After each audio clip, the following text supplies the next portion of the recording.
지금은 아는 것이 힘이다. 시간입니다.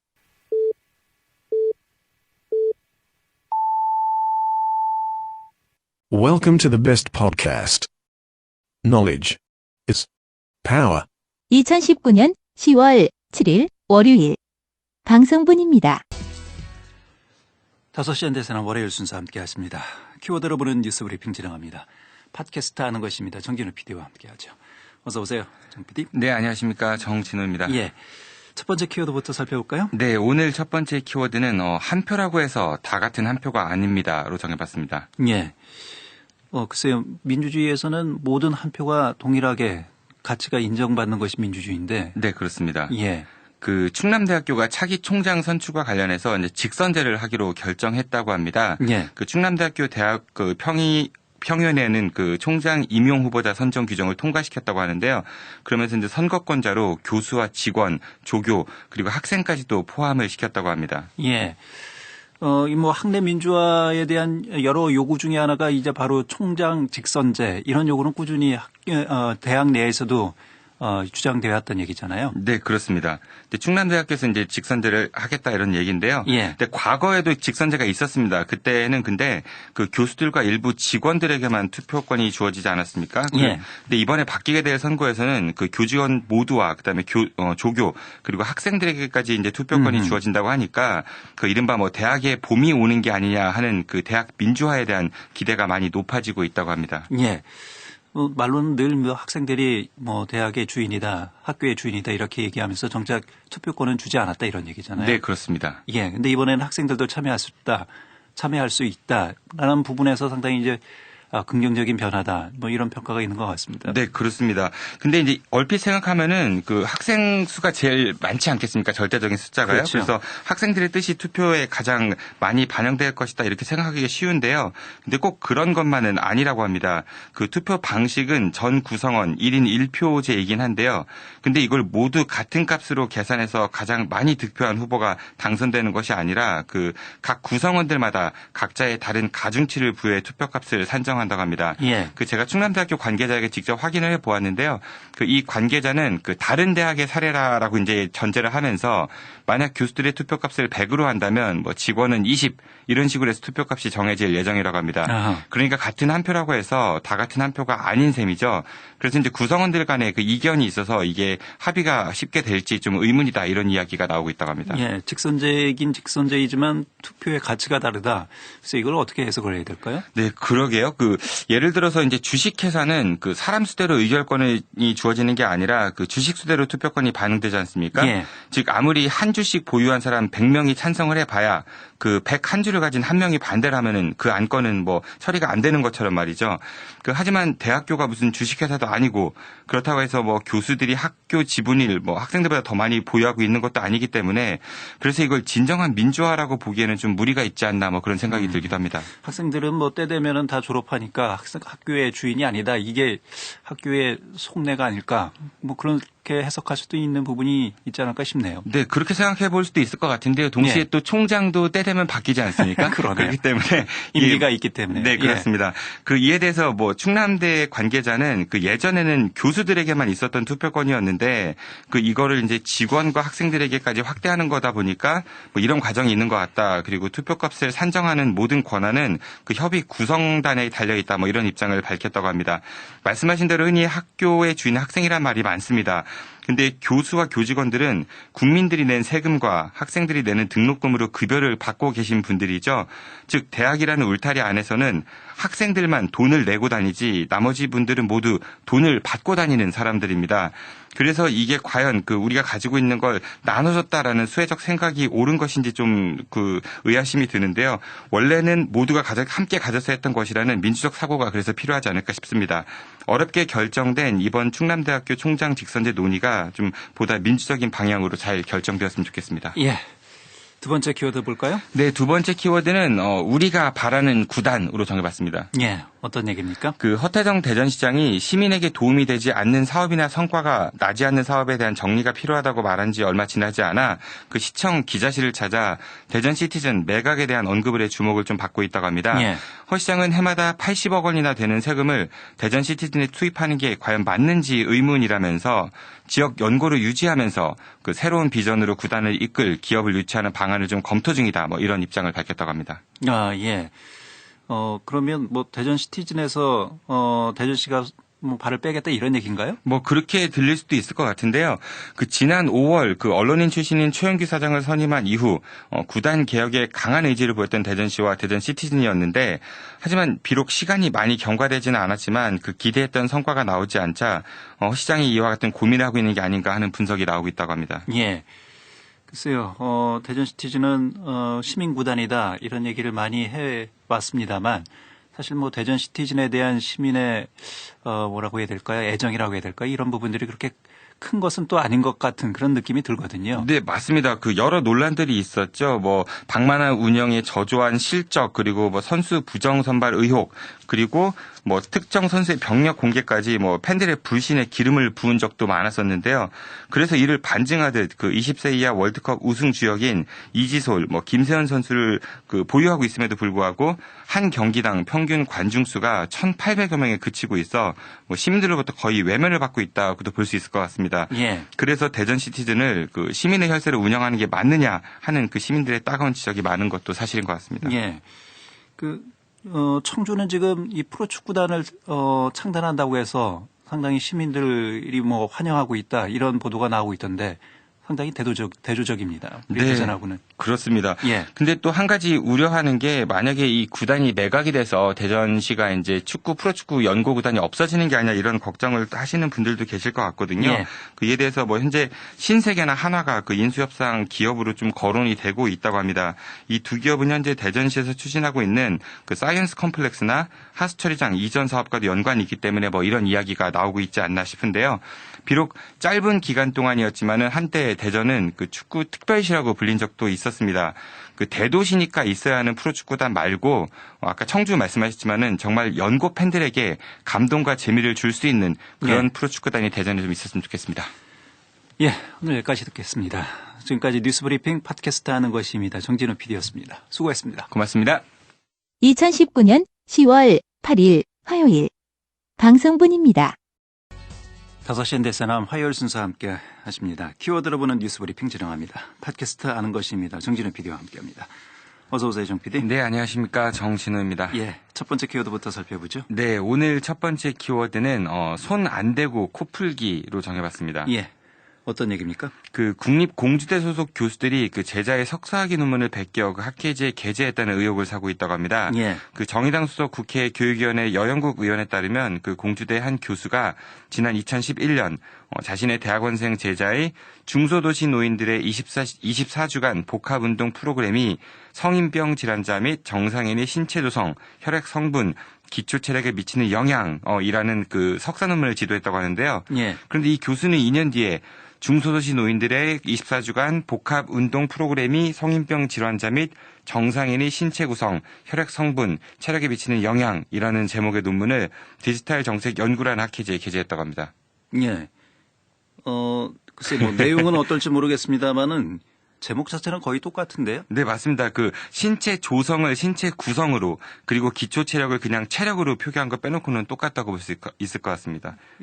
제목은 그렇고요. 내용은 어떻습니까? 네, 제목뿐 아니라 내용도 근데 상당히 유사했다고 합니다. 그 예. 이 교수의 논문과 그 제자의 논문을 비교해 봤을 때 그 80개 이상의 문장이 똑같았다고 하고요. 그리고 논문 구성에 있어서도 연구의 필요성, 연구 방법, 검사 항목 등에서 10개 이상의 문단이 똑같았다고 합니다. 예. 그러면 교수가 제자의 논문을 표절했다. 뭐 이런 얘기인가요? 네, 그렇게 볼 수 있을 것 같은데요. 그리고 논문에서 가장 중요한 것이 바로 연구 결과 아니겠습니까? 예. 그런데 이 연구 결과 역시 대부분이 좀 똑같았다고 합니다. 특히 결과를 도출하게 된 그 수치까지도 그 제자의 연구 논문 결과와 일치했었다고 합니다. 뭐 전형적인 연구 윤리 위반이고요. 이거는 글쎄요. 뭐 또 달리 표현하면 이 제자에 대한 뭐 갑질일 수도 있고요. 네, 정말 그 학자의 양심 그리고 이제 스승으로서의 자격이 있는가 의심스럽지 않나 싶은데요. 예. 근데 이 교수의 제자 논문 표절 의혹은 여기에 그치지 않고 있다고 합니다. 이 교수는 지난 2013년 같은 과 소속의 그 다른 교수와 함께 그 디지털 정책 연구라는 학회지에 배드민턴 클럽 지도자의 리더십과 시설 참여 만족도에 미치는 영향이라는 제목의 논문을 그 게재했다고 합니다. 예. 그런데 이 논문 역시 그 또 다른 대학원생 그 제자의 석사 논문인 배드민턴 클럽 지도자의 리더십과 시설에 따른 참여 만족도 분석이라는 논문을 베낀 게 아니냐는 의혹을 받고 있다고 합니다. 이 논문에서는 그 연구의 필요성에선 2페이지 이상이 그 제자 논문과 똑같았다고 하고요. 연구 대상, 측정 도구, 질문지 내용도 같았다고 합니다. 그뿐만 아니라 분석 결과와 논문의 최종 결과 수치 그리고 문단까지도 상당 부분이 좀 일치했었다고 합니다. 예. 이 논문을 쓰기 위해서 이 해당 학생은 얼마나 많은 노력을 했겠습니까? 정말 뭐 피와 땀을 쏟으면서 했지 않았을까 싶은데 그걸 정말 손 안 대고 코 풀기식으로 그대로 가져다가 표절했다. 이건 뭐 심각한 비양심적인 행위일 수밖에 없네요. 네, 맞습니다. 그 논문을 쓰다 보면은 그 인용 부분을 제대로 처리하지 못해서 표절 시비가 생기는 경우가 좀 많긴 하지만요. 이처럼 거의 베끼기 수준은 해도 좀 너무한 게 아닌가 싶다는 생각이 듭니다. 예. 국민의 혈세와 그 학생들의 피 같은 등록금으로 운영되는 국립대학교의 교수들이 좀 이런 비양심적인 행태는 더 이상 좀 뉴스로 좀 전하지 않았으면 좋겠습니다. 예. 두 번째 키워드 살펴볼까요? 네, 두 번째 키워드는 약속을 지켜주세요로 정해봤습니다. 예. 이건 어떤 얘기입니까? 그 저희 5시엔 대산하면서 또 양파학교라면서 몇 차례 좀 전해드린 바가 있었는데요.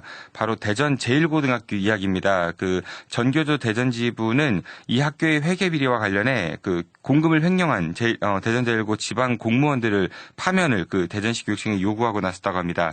그 지난해 11월 대전시 교육청은 이 제1고에 대한 회계 비리 그 제보가 들어와서 감사를 벌였던 바가 있었는데요. 여기에서 공금 횡령 및 그 비자금 조성 사실이 좀 밝혀졌었다고 합니다. 예. 그래서 이제 이에 대해서 이제 교육청은 이 학교 재단에 그 학교장에 대해서는 중징계를 그리고 행정실장, 사무직원 그리고 실무원 등 3명에 대해서는 파면 처분을 내리라고 요구했던 바가 있었습니다. 예. 근데 이런 징계 요구가 학교에서 제대로 이행이 되지 않고 있다 이런 얘기인가요? 네, 맞습니다. 그 이 학교가 사립학교다 보니까 이게 교육청 차원에서 직권으로 징계를 내릴 수는 없다고 합니다. 그래서 당시 교육청으로부터 이런 요구를 받았던 제1고 그 재단 측은 사법 판단을 지켜본 뒤에 결정하겠다 뭐 이런 입장을 내면서 예. 해당 직원들의 파면을 의결하지 않았었다고 합니다. 그런데 얼마 전 검찰에서 그 약식 기소를 통해 행정실장에게는 벌금 500만 원, 사무직원에게는 벌금 300만 원, 그리고 실무원에 대해서는 기소유예 처분을 내렸다고 합니다. 즉 3명 모두 유죄 취지가 인정됐다는 이야기인 거죠. 예. 하지만 학교 재단 측은 학교장에 대해서만 관리 책임을 물어 정직 1개월의 징계 처분만 내렸을 뿐 그 비위 당사자인 행정실장과 직원들에 대해서는 어떠한 징계도 내리지 않고 있다고 합니다. 예.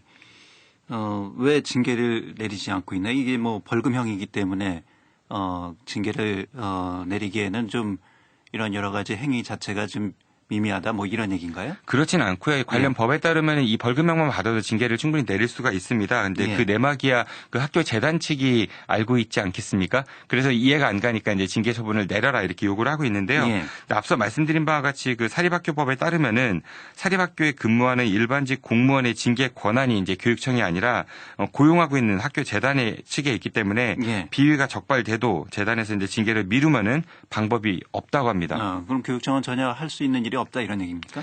교육청은 그래서 우회적으로 학교를 좀 압박할 수 있는 그런 수단을 가지고 있는데요. 실제로 대전시 교육청이 이제 지난해 12월 학교 재단에서 그 교육청의 처분 요구, 그러니까 파면 요구를 이행하지 않을 경우 학급수를 감축하거나 아니면 인건비 지원 중단 등의 강력한 불이익을 주겠다라면서 이제 그런 입장을 냈던 바가 있었습니다.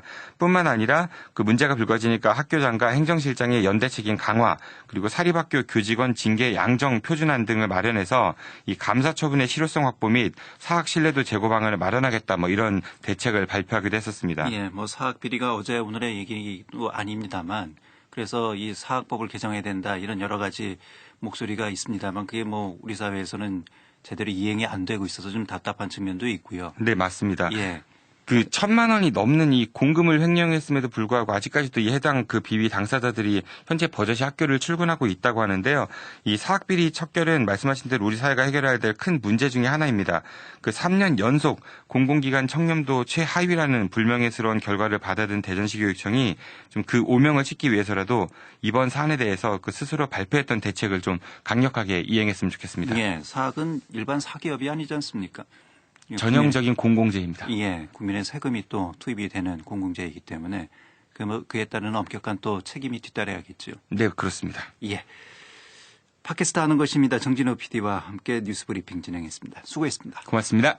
2019년 10월 9일 수요일 방송분입니다. 카메라가 어디 있어요? 카메라가 저기 하고 아, 여기 2대가 있어요.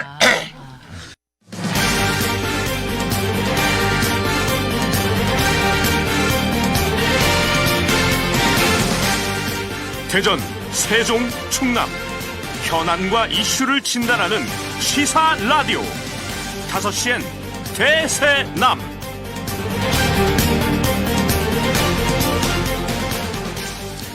여러분 안녕하십니까, 김현선입니다.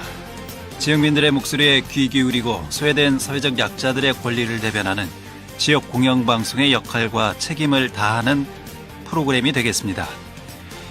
저희 5시엔 대세남 프로그램이 청취자 여러분에게 1년 전에 프로그램을 시작하면서 건넸던 인사이자 약속입니다. 저희 대세남이 방송된 지 이제 1년을 맞았습니다. 지난 1년 동안 다양한 지역민들의 목소리를 듣고 지역의 이 현안과 이슈를 청취자 여러분과 함께 고민하고 또 의견을 나누기 위해 노력을 다했습니다만 여전히 시민들의 목소리를 제대로 전하고 또 우리 사회의 소외된 분들의 권리를 제대로 대변하고 있는지 돌아보고 처음에 마음의 다짐을 되짚어봅니다.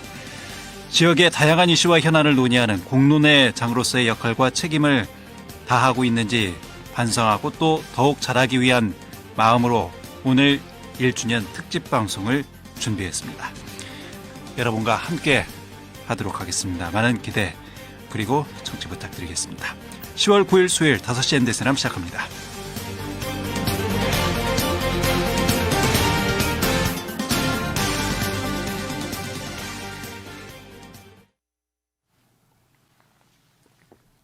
자, 오늘 5시엔 대세남은 1주년 특집 방송으로 진행됩니다.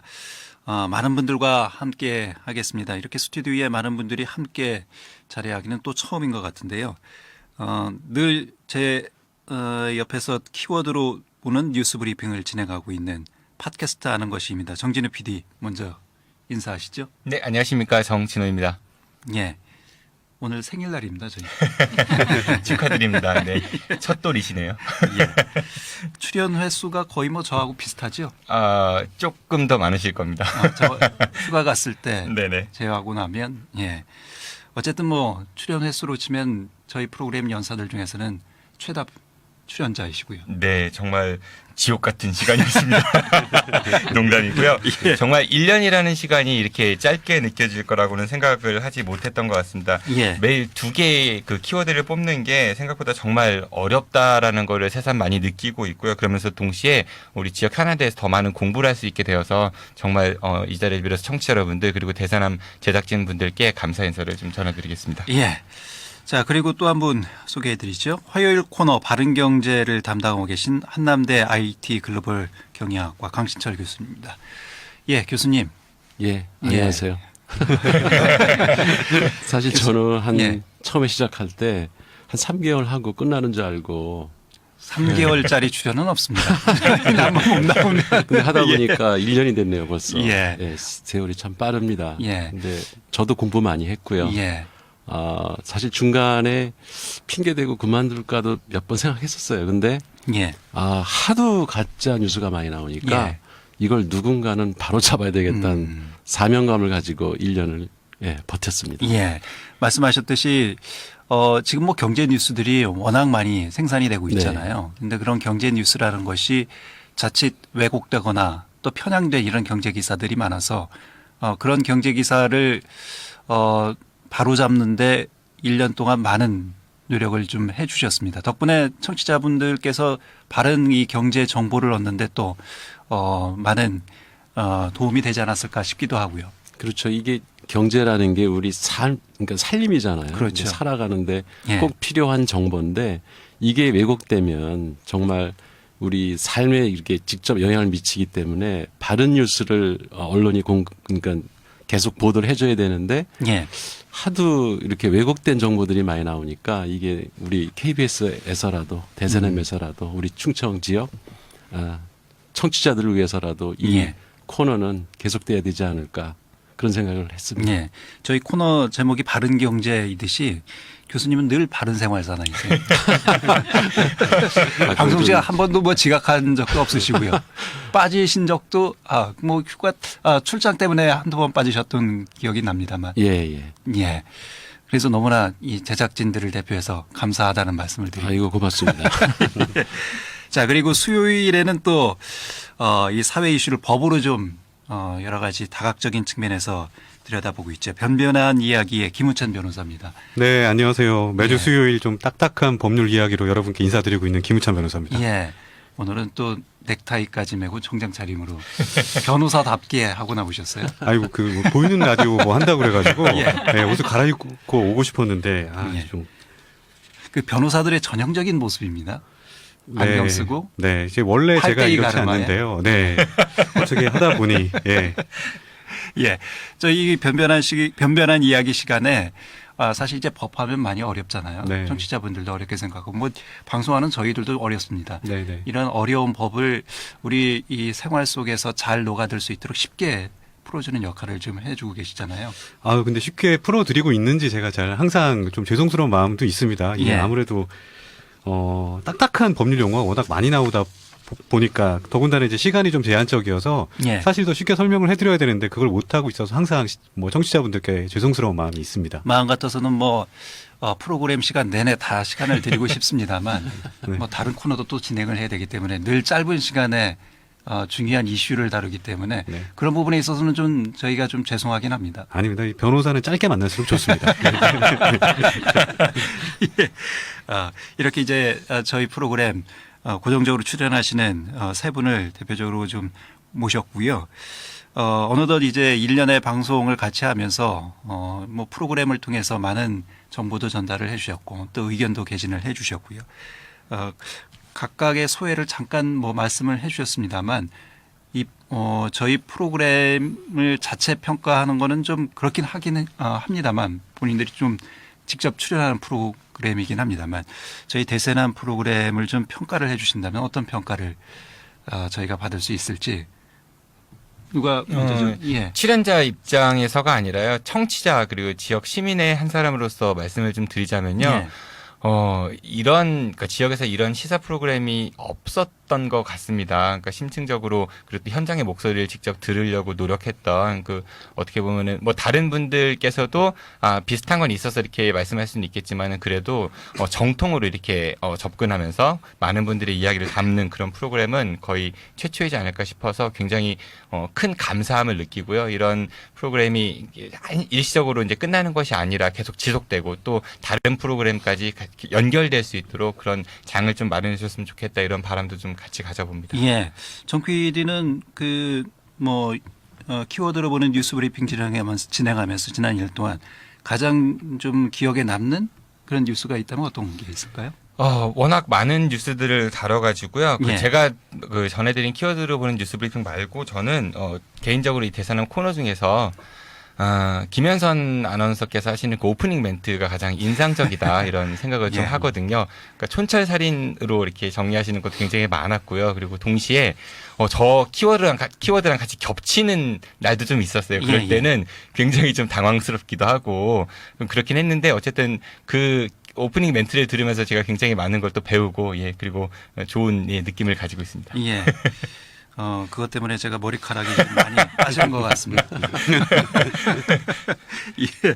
근데 저는 강시철 교수님. 그러니까 좀 다른 방송국에도 여러 번 이렇게 출연한 적이 있었는데 예.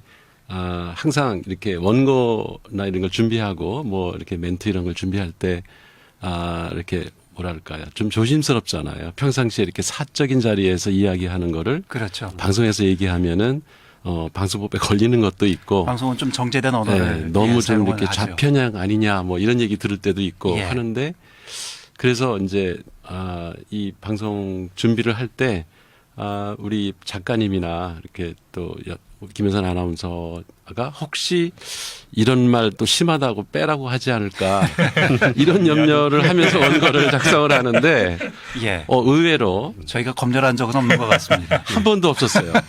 그게 참 신기했고요. 예. 그래서 이 진짜 KBS가 사실 저는 이 방송 출연하기 전에는 KBS의 과거 어떤 뉴스나 이런 거에서 좀 마음에 안 드는 부분들이 꽤 있었거든요. 예. 근데 작년부터는 진짜 많이 바뀌었다. KBS가 예. 진짜 국민의 그 방송으로 새로 거듭나고 있구나. 이런 거를 진행하면서 예. 상당히 많이 느꼈습니다. 예. 저희 프로그램은 어쨌든 뭐 출연자분들의 의견을 최대한 존중하기 때문에요. 네. 저희가 저희 프로그램 의도대로 뭐 원고를 수정하거나 검열하거나 그러지는 않습니다. 그때 한술 더 뜨시더라고.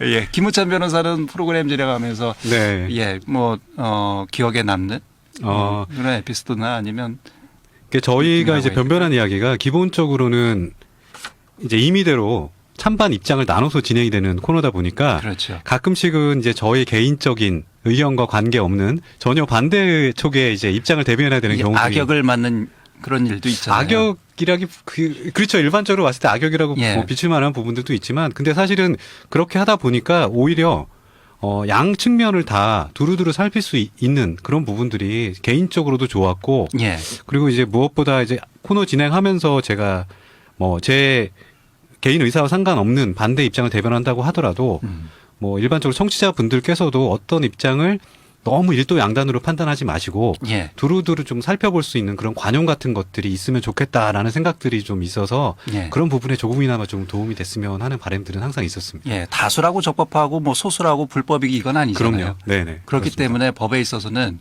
찬반의 의견을 양측의 입장을 공평하게 듣는 것이 또 중요하지 않을까. 네, 그렇습니다. 뭐 예. 다수결의 원칙이라는 게 소수를 탄압하거나 소수를 무시한다는 의미는 아니거든요. 예. 네, 그렇기 때문에 그런 부분들을 좀 균형 있게 전달을 좀 할 수 있도록 앞으로도 좀 해보도록 하겠습니다. 예. 자, 그리고 저희가 또 특별히 손님들을 좀 모셨습니다. 저희가 집중 인터뷰 시간에 많은 분들을 만났습니다. 그중에 특히 이제 분야별로 나누면 아무래도 노동, 환경, 교육 이렇게 대표적으로 세 분야로 나눌 수 있지 않을까 싶은데요.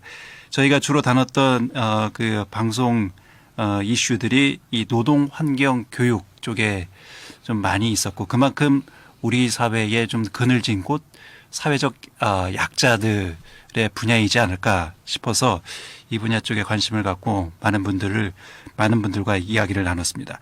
그래서 오늘 좀 세 분야로 나눠서 한 분씩 만나 뵙도록 하겠는데요. 첫 번째 분야는 이제 노동입니다. 그동안 저희 방송에서 고 김용균 씨 사고를 연속 보도하면서 이 노동 현장의 안전, 위험의 외주화 이런 문제를 좀 관심 깊게 다루기도 했습니다. 특히나 이 열악한 노동자들의 노동 환경 문제에 대해서 나름대로 좀 관심을 갖고 많은 분들을 만나봤는데요. 그분들 중에서 전국 공공연구노동조합 기초과학연구원 IBS의 최숙 지부장 다시 한번 모셨습니다. 안녕하세요. 안녕하십니까? 전국 공공연구노동조합 IBS 지부장 최숙이라고 합니다. 예. 1년 축하드립니다. 감사드립니다. 그 출연하신 게 거의 뭐 1년이 다 예, 거의 된 것 1년 같죠? 정도 됐습니다. 기억나는 것이 그 작년에 국회 국정감사에 나가셔서 울음으로써 이 비정규직 노동자의 그 열악한 환경을 호소했던 네, 그래서 이슈가 됐었죠. 예, 참고인으로 출석을 했었고 예. 2차례 참석을 했었는데 나가서 자꾸 안 울고 싶어서 마음을 다잡고 가지만 그 중요한 그 마음이 가는 단어가 툭 튀면 그게 이제 트리거 작용이 일어나가지고 그렇죠. 이게 마음에서부터 올라오더라고요. 예, 그래서 저희가 화제의 인물로 모셔서 한 2번 저희가 모셨던 것 같습니다. 예, 2번 출연해서 이번이 3번째입니다. 그래서 특히 이제 공공 부문에서의 비정규직 노동자들의 열악한 노동 환경에 대해서 말씀을 좀 들었고요. 예. 제일 궁금한 것이 그 이후에 좀 어떤 변화가 있었는지 이 부분을 좀 여쭙지 않을 수가 없을 것 같습니다. 예, 그 2017년, 18년 2년 동안 거의 이제 많은 문제 제기를 저희가 해왔고 특히 예. 이제 공공 연구 분야, 연구직, 비정규직 연구직들에 대한 문제 제기를 좀 많이 했었는데 다행히도 최근에 IBS의 기간제 연구원들에 대한 처우나 이런 개선 의지, 개선 계획들이 이런 것들이 많이 발표가 돼서 예. 지금 기대는 하고 있습니다. 그런데 이제 개인적으로 보면 아직까지도 기대하고 있는 그런 상황입니까? 예, 그렇죠. 아직 확실히 규정이나 이런 게 만들어지진 않았고 신문이나 또는 이제 과기부 발표에 의하면 이런 식으로 개선을 하겠다라는 언급은 있는데 이제 예. 지켜봐야 되겠죠. 그러니까 예. 기대하고 있는 상황이고 실제로 아직 이루어지지는 않은 상태입니다. 비정규직의 정규직화 공공 부분에서 이 많은 것이 지금 성과가 있었다라는 보도가 나오고 있습니다만 아직까지 이 IBS는 그런 부분에서는 좀 미흡하다 이런 말씀이시군요. 맞습니다. 그러니까 실체적으로 현장에 적용되는 데까지 시간이 상당한 시간차가 있는 것 같고요. 의외로 어떤 부분에서는 개선이 조금씩 돼 가고 있지만 실제로 이제 제 개인적인 부분에 있어서는 오히려 후퇴하는 상황들이 조금 발생을 했습니다. 왜냐하면 이제 예. 제가 노동조합을 만들기 전에는 그래도 일 좀 잘한다고 우수연구원상도 받고 예. 이렇게 했었는데 노동조합을 만들고 나서 2년이 지난 지금은 해고를 당했습니다. 아, 지금 해고 상태십니까? 예, 맞습니다. 9월 30일까지 제가 근무를 했고요. 예. 10월 1일부터는 노동조합 사무실로 지금 출근을 하고 있습니다. 예. 그러면 저희 방송에 2번을 출연하셨는데 두 번째 출연 때까지는 이 해고 상태는 아니셨는데요. 네, 맞습니다. 그럼 상황이 더 악화됐군요. 현상적으로 볼 때는 악화된 걸로 보이고요. 예. 그런데 뭐 이게 현상적으로 지금 상황이 악화됐다고 해서 결론이 악화된 거는 아니니까 예. 결국 이제 이게 또 다른 노동 운동의 하나로 IBS에서 사실은 지금까지는 해고 문제에 대해서는 크게 다뤄지지 않았었거든요. 근데 이제 이 지부장이 해고를 대모로 해서 지금부터 이제 해고 문제에 대한 투쟁이 시작이 되는 거고, 예.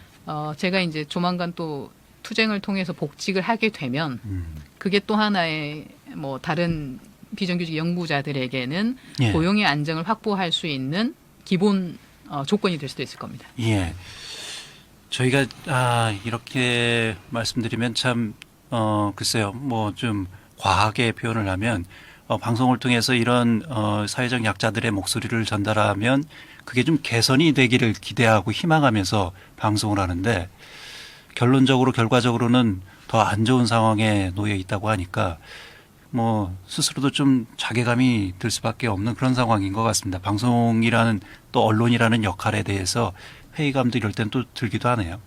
그렇죠. 그러니까 이게 누군가 문제를 제기를 하면 예. 전체적으로 큰 흐름에서는 개선은 되지만 문제 제기를 하는 당사자에게는 불이익이 있을 수 있다라는 거를 보여주는 산 증인이 되는 거죠. 예. 저도 죄송합니다. 저도 그 키워드 뉴스에서 이 IBS 관련한 그 몇 가지 소식을 좀 전해드렸었는데 뭐 CCTV 이제 감시했다 뭐 이런 보도도 좀 있었던 것 같고요. 그리고 네. 연구 단장의 어떤 측근 챙기기 의혹 뭐 굉장히 많은 일들이 IBS에서 벌어지고 있는 것 같아요. 그 근본 원인이 뭐라고 생각을 하시는지요? 첫 번째는 그 몇몇 사람들에게 어떤 권력이나 모든 인사권, 예산권들이 집중되는 게 사실 문제가 있고요. 그러니까 연구 단장 중심으로 이렇게 이루어졌다 이런 지적이신 건가요? 예, 대부분이 것들이? 이제 연구단 내에서 이루어진 비리 문제들은 연구단장의 회하에서 일어났기 때문에 그게 가장 큰 문제고 또 하나는 IBS 본부가 처음 설립될 때 과기부 관피아들이 상당히 많이 내려와서 자리를 다 잡았습니다. 그러니까 다른 기관 같은 경우는 조사를 해보면 관피아들이 1명, 많으면 2명입니다. 근데 지금 IBS 같은 경우는 처음 시작할 때 6명에서 7명 정도가 시작을 했고요. 현재 있는 사람만 해도 5명 정도가 있으니까. 그리고 그분들이 부장급 또는 그 이상의 권한을 갖는 자리에 앉아 있다 보니 쉽게 개선이 되지 않는 것 같습니다. 예. 김우찬 변호사님, 변호사 입장에서 네. 예, 글쎄요, 뭐 이렇게 지금 자세한 물론 뭐 얘기는 들어봐야겠습니다만 해고 상태에 지금 놓여 있는 상황이잖아요. 네네. 예, 이게 법적으로는 어떤 뭐 구제 방법이 없을까요? 일단은 법적으로는 이제 부당해고에 해당한다고 얘기를 하고 거기에 대해서 다투는 방법이 있는데 아마 이제 뭐 예를 들면 계약직 근로자라고 하더라도 이제 갱신 근로권이라는 게 있습니다. 그러니까 뭐 계약 기간 내라고 하더라도 하면서도 이 계약이 계속 연장될 거라는 어떤 기대감을 어떤 여러 가지 정황을 통해서 인정이 된다면 사실상 그것도 부당하게 해고한 것이 돼서 법적으로 다툴 여지가 있거든요. 예. 근데 이제 문제는 항상 이 근로자분들께서 관련된 소송을 하고 나면 이게 법이 해결책이 되기는 현실적으로 좀 어려운 게 그렇게 해서 근로자 지위를 다시 인정을 받고 부당해고에서 복직이 된다고 하더라도 그 근로관계가 원활하게 계속 지속되기가 사실상은 힘들거든요. 사측은 또 뭐 다른 수단으로 계속해서 징계를 뭐 예를 들면 일정 부분의 금원을 주고 돈을 예. 주고 이제 그냥 합의해서 퇴사하는 방식으로 진행을 하든가 아니면 다퉜던 근로자분 본인이 이제 정신적 스트레스라든가 여러 가지 고통 때문에 버티지 못하는 경우들도 있고 이래서 아무래도 부당해고 같은 경우는 법이 어떤 맞는 해결책이 되기는 좀 어려운 현실이 있어서 항상 좀 안타까운 면이 예. 있습니다. 강신철 교수님, 우리 사회는 역시 뭐 여전히 이렇게 해고의 그 위협에 놓여 있는 그런 노동자들이 참 많이 계시다라는 생각을 저희가 이 방송을 통해서도 많은 분들을 만나봤습니다만 아직까지도 이 노동의 안정성, 노동 환경의 열악함 이런 부분은 우리 사회의 숙제로 남아 있지 않나 싶어요.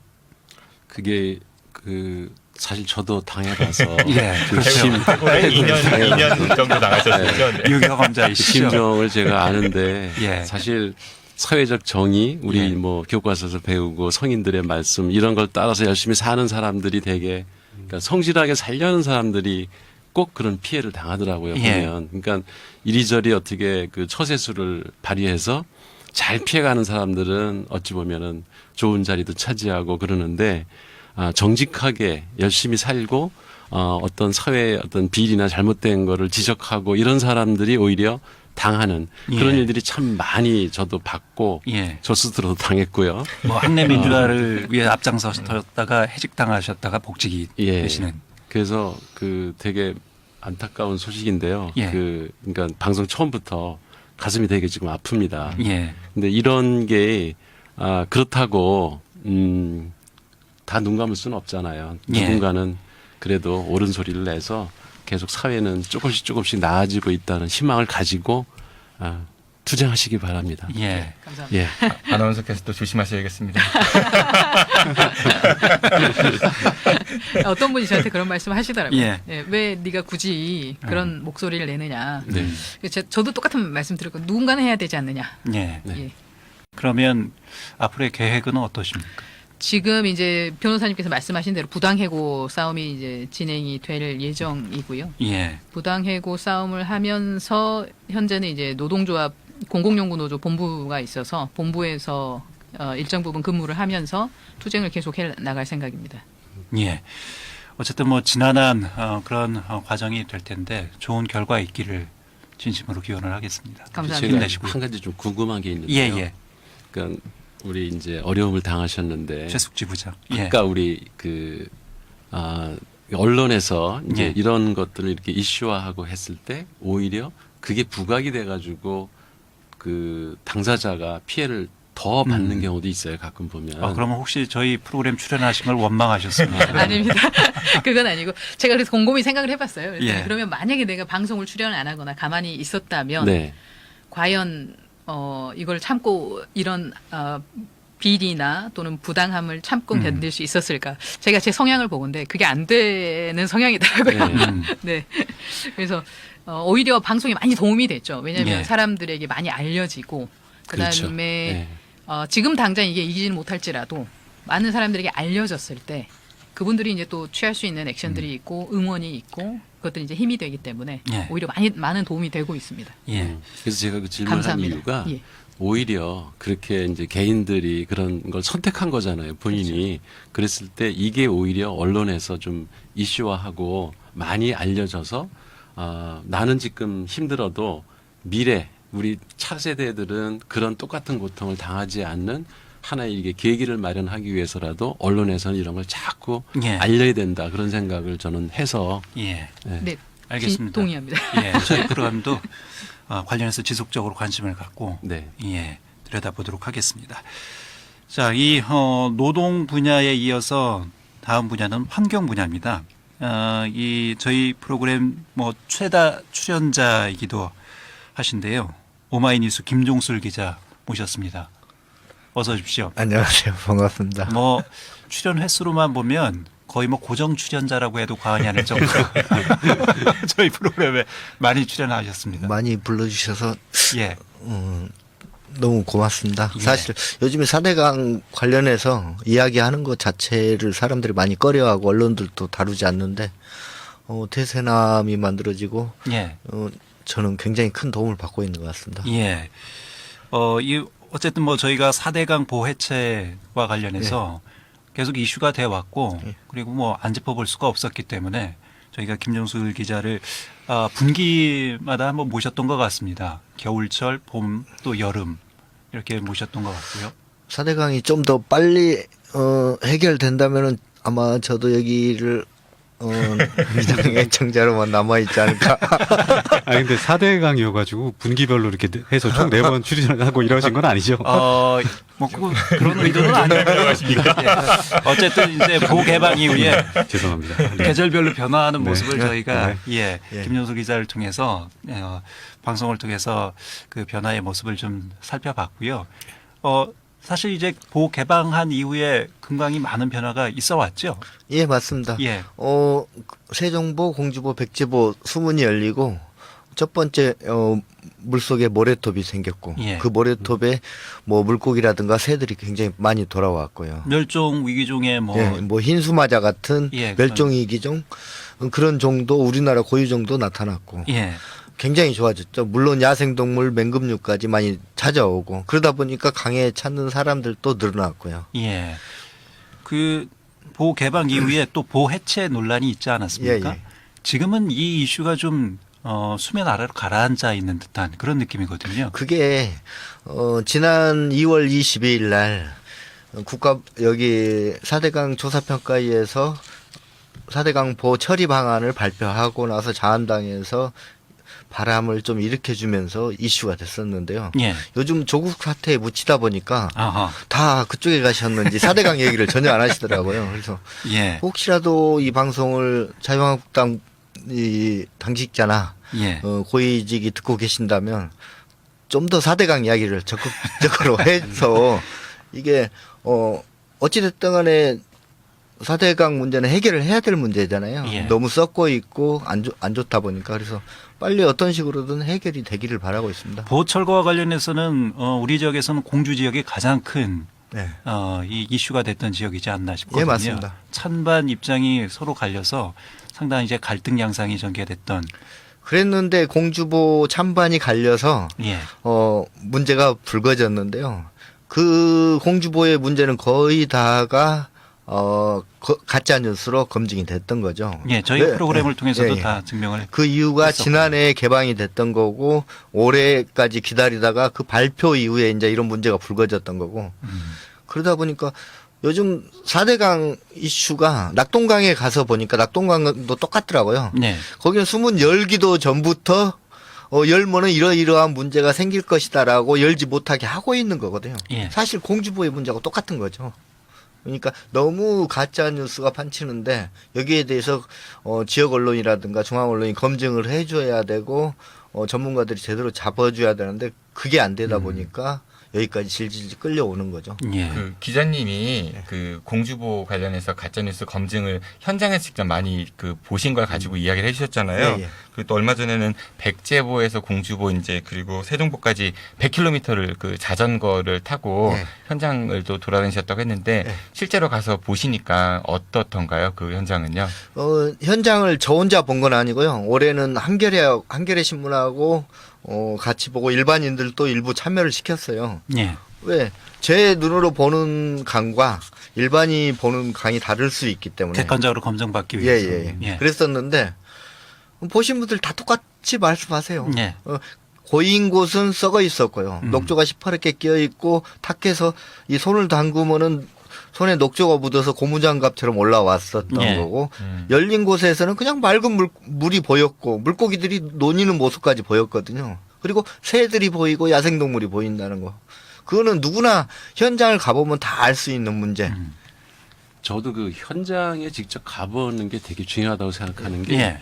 저도 이제 거기 그 뭐랄까 성덕리인가 거기에 네. 이렇게 주말 농장을 가지고 있거든요. 그래서 거기를 거의 매주 이제 가다시피 하니까 공주보 이런 걸 항상 보죠. 옆으로 지나가면서. 그리고 가끔은 이렇게 강가로 내려가서 물도 이렇게 만져보기도 하고 그러면은 그 보를 쌌을 때와 그 후 전후가 확연히 이렇게 다르다는 걸 느껴지고 그러는데 그냥 이렇게 뉴스만 들으면 마치 보 싸면은 뭐 농산물을 다 그냥 그 물이 안 나와가지고 또 가물면 어떻게 되고 이런 뉴스들이 나오면은 그러니까 피상적으로 듣는 사람들은 그걸 또 진실이라고 생각하는 사람들이 있어요. 그리고 또 뭐 이렇게 자한당 이런 데서 주민들을 동원을 해가지고 막 거기서 이렇게 시위를 하고 막 이러는 거 보면은 진짜 농민들한테 저기 피해가 가나 이런 생각이 또 들기도 하고요. 그래서 지금 그 기자님 말씀하신 것처럼 그 이해관계자들 이런 사람들을 그리고 환경에 관심이 이런 분들이 좀 현장에 자주 가서 예. 이렇게 그 답사하는 이런 프로그램들이 좀 많아졌으면 좋겠다 이런 생각을 저도 예. 했습니다. 근데 뭐 현장에 가도 보고 싶은 것만 보는 분들이 계셔서 네. 예. 실제로 제가 어느 대학에서 강의가 이렇게 요청이 들어오면은 예. 안 나갑니다.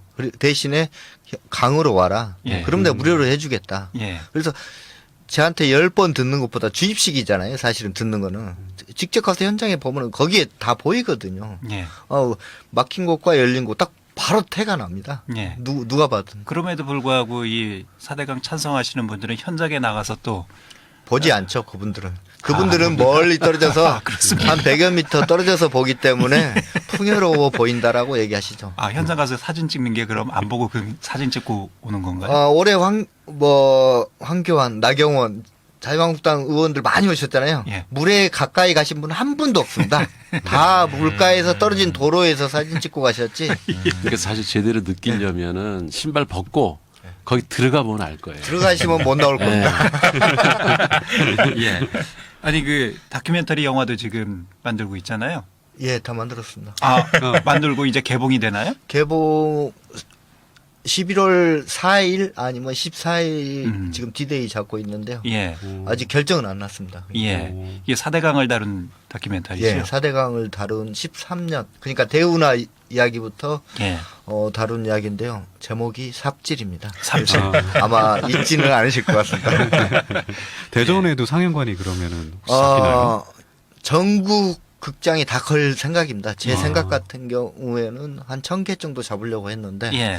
한 200~300개의 극장은 잡을 수 있을 것 같습니다. 직접 출연도 하시는 거죠? 예, 제가 주인공입니다. 예. 제가 시사회 때 가서 봤었는데요. 예. 굉장히 뭐 재미도 있고 그리고 시사하는 바도 크니까 많은 분들께서 꼭 개봉하시면 보셨으면 좋겠습니다. 13년 동안 취재 현장을 녹음해서 예전부터 기록. 찍은 영상이라든가 이런 예. 자료들, 그 대운하 이야기 때부터 나왔던 문제점들, 그러면 지금 4대강 사업 그 당시에 추진했던 세력들은 지금 어떻게 살고 있는가? 예. 그 문제까지. 어허. 그러니까 부역자들과 저항자들의 이야기, 예. 이 4대강의 흐름 모든 걸 다 담았습니다. 예. 조만간에 김종술 기자 보기가 좀 어려워지지 않을까 싶습니다. 아닙니다.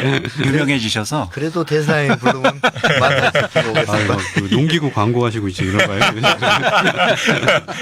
예. 알겠습니다. 앞으로도 뭐 많은 활약 기대하겠습니다. 예, 고맙습니다. 예. 자, 저희가 이제 환경 분야를 살펴봤고요. 이어서 또 살펴볼 분야가 교육입니다. 교육은 뭐, 이 국가적으로나 또 지역적으로나 늘 핫한 이슈죠. 뜨거운 이슈. 우리 지역에서는 역시 교육과 관련해서는 급식 문제가 가장 큰 이슈가 되지 않았나 싶습니다. 매년 반복되는 이 부실 급식 문제, 급식 비리 문제 관련해서 저희가 또 여러 번 인터뷰를 진행을 했었는데요. 오늘 그래서 급식과 관련해서 말씀을 좀 듣도록 하겠습니다. 대전 학부모연대 신현숙 대표 나오셨습니다. 안녕하십니까? 네, 안녕하세요. 예. 저희 프로그램에 2번 정도 출연하셨던 걸로 기억하고 있습니다. 네. 예. 대부분 이제 급식 문제와 관련해서. 네. 급식 문제는 우리가 예민하게 생각하지 않을 수 없는 것이 우리 아이들의 건강과 직결되는 문제지 않습니까? 그렇죠. 예. 네. 지금 이제 이 급식 문제와 관련해서 어떤 진행되는 상황들이 있는지 그 부분을 좀 먼저 말씀을 드릴까요? 예. 대전시 친환경 학교급식 지원센터 준비위원회 회의를 이제 원래 계속 진행했고요. 예. 저희가 이제 회의한 결과 내년 초에 컨트롤 타워형으로 학교급식 지원센터를 일단 만들기로 예. 합의를 했습니다. 예. 대전시와. 근데 이 급식 문제는 뭐 매년 반복되는 급식 그렇죠. 비리 문제는 예. 뭐 이 단골 뉴스라고 해도 과언이 아닐 정도로 예. 왜 우리 사회에서 이렇게 급식 문제가 계속 반복이 될 수밖에 없는지. 그러니까 급식비가 이제 무상급식으로 한 1,400억 정도 지원이 되는데 네. 올해는 고등학교까지 무상급식이 됐어요. 유치원 어린이집부터 고등학교까지 무상급식이 됐고 그중에 한 식분비는 1,000억 정도로 예. 보거든요. 근데 이것을 이제 현금으로 지원하고 급식 그 시장에서 조달을 해요. 그렇게 조달을 하는데 최저가 입찰로 조달하다 보니까 이게 업체에서 많은 비리가 발생을 하고 있습니다. 예. 예. 급식을 돈벌이 수단으로 생각하는. 그렇죠. 그 업체에서는 정말 양심이 없어요. 돈벌이 수단으로 생각하니까 예. 뭐 특히 정육에서 좀 많이 사고가 발생했는데요. 뭐 냉장육을 네, 냉동육을 냉장육으로 속이고 예. 해습도 가짜로 받고 또 그 해습 인증 받았다고 하는 곳 아닌 다른 곳에서 이제 가공육 그러니까 육류를 처리를 해가지고 정말 위생에 문제가 되도록 그런 데서 처리하는 것도 예. 이제 적발이 되고 이게 이제 잘못되면 이제 대형 그 식중독 사고로 이어질 수 있는 그런 위험이 존재하고 있습니다. 근데 업체 입장에서는 그 손해를 보고 그 사업을 영위할 수는 없는 거잖아요. 그 업체라고 하면은 그 수익을 네, 그 지향하는 곳이니까. 그래서 예. 업체가 이런 거를 맡으면은 어쩔 수 없이 벌어지는 그런 필연적인 모습이 아닐까 그런 생각이 좀 들어서 차라리 이런 거를 맞습니다. 업체에 맡기는 것보다는 학교 기관이나 교육청에서 아예 전담을 해갖고 수익을 없이 그냥 그런 게 좀 바람직하지 않을까 싶은 생각이 드는데요. 아, 그래서 이제 공공의 영역으로. 예, 그렇죠. 학교급식 네, 지원센터가 학교급식 공공조달 시스템이라고 보시면 됩니다. 그런데 이제 그것도 잘 만들어야 되겠죠. 예. 예. 그 센터 만들자고 한 거는 뭐 제가 기억하고도 한 10여 년 전에 오래됐어요. 있었던 얘기인 것 같은데 예, 예. 그게 왜 그렇게 사업이 추진이 안 되는 것인지 뭐 사업자들의 이해관계 때문인 것인지 아니면 이 관할 행정당국의 의지의 문제인 것인지. 그렇죠. 이때까지는 이게 학교급식 지원센터라는 것이 민간 거버넌스 운영 체계예요. 민과 예. 간이 모여가지고 식재료 기준도 정하고 품목별 기준도 정하고 적격업체도 선정하고 그런 시스템이고 그리고 조달은 이제 관에서 뭐 어디 위탁을 하더라도 그런 것들을 다 컨트롤할 수 있어야 되거든요. 일방적으로 네. 맡기는 것이 아니라. 근데 이때까지는 이제 이것도 하나의 큰 시장으로 보고 그러니까 특정 그 업체에 맡기려는 그런 시도들이 있었고 또 특정 업체에서는 왜 거기에 일방적으로 맡기느냐 이런 반발이 있었던 그런 상황이어서 학교급식이 그러니까 이게 관에서 공공조달 시스템을 만들려면 가장 필요한 게 민간 거버넌스를 진짜 잘해야 되고요. 그게 이제 공공성과 투명성을 얼마나 그러니까 확보를 해서 이 조달 시스템을 새로운 조달 시스템을 만들어내는 것. 그리고 가장 중요하게 생각하는 것이 아이들의 건강. 그렇죠. 이 되어야 됩니다. 예. 그러니까 생각을 한번 해보십시오. 유치원 어린이집부터 고등학교까지 하루에 한 끼는 급식을 먹게 되는 거예요. 그 질의의 여부가 평생 건강을 좌우하게 돼요. 예. 굉장히 중요하고 그게 또 잘 직거래로 우리나라 농업들 살릴 수 있는 그런 시스템이 될 수 있습니다. 예. 교수님, 저희 때만 해도 뭐 다 도시락 싸가지고 학교 다녔잖아요. 2개, 3개씩. 그때는 이런 급식, 세 개를 비리, 싸셨나요? 급식, 이 식자재 문제 이런 거 가지고 고민한 적은 없었던 것 같습니다. 글쎄 말이에요. 예. 근데 이게 이제 아이들 제가 이제 미국에서 교육시킬 때 보면은 예. 저 가서 먹고 싶을 정도로 식재료도 좋고 그 안전하고 오히려 집에서 먹을 땐 오히려 식중독이나 무슨 배탈이 날 수 있어도 학교에서 먹는 급식은 더 안전하다. 그런 인식이 되게 이렇게 깔려 있거든요. 예.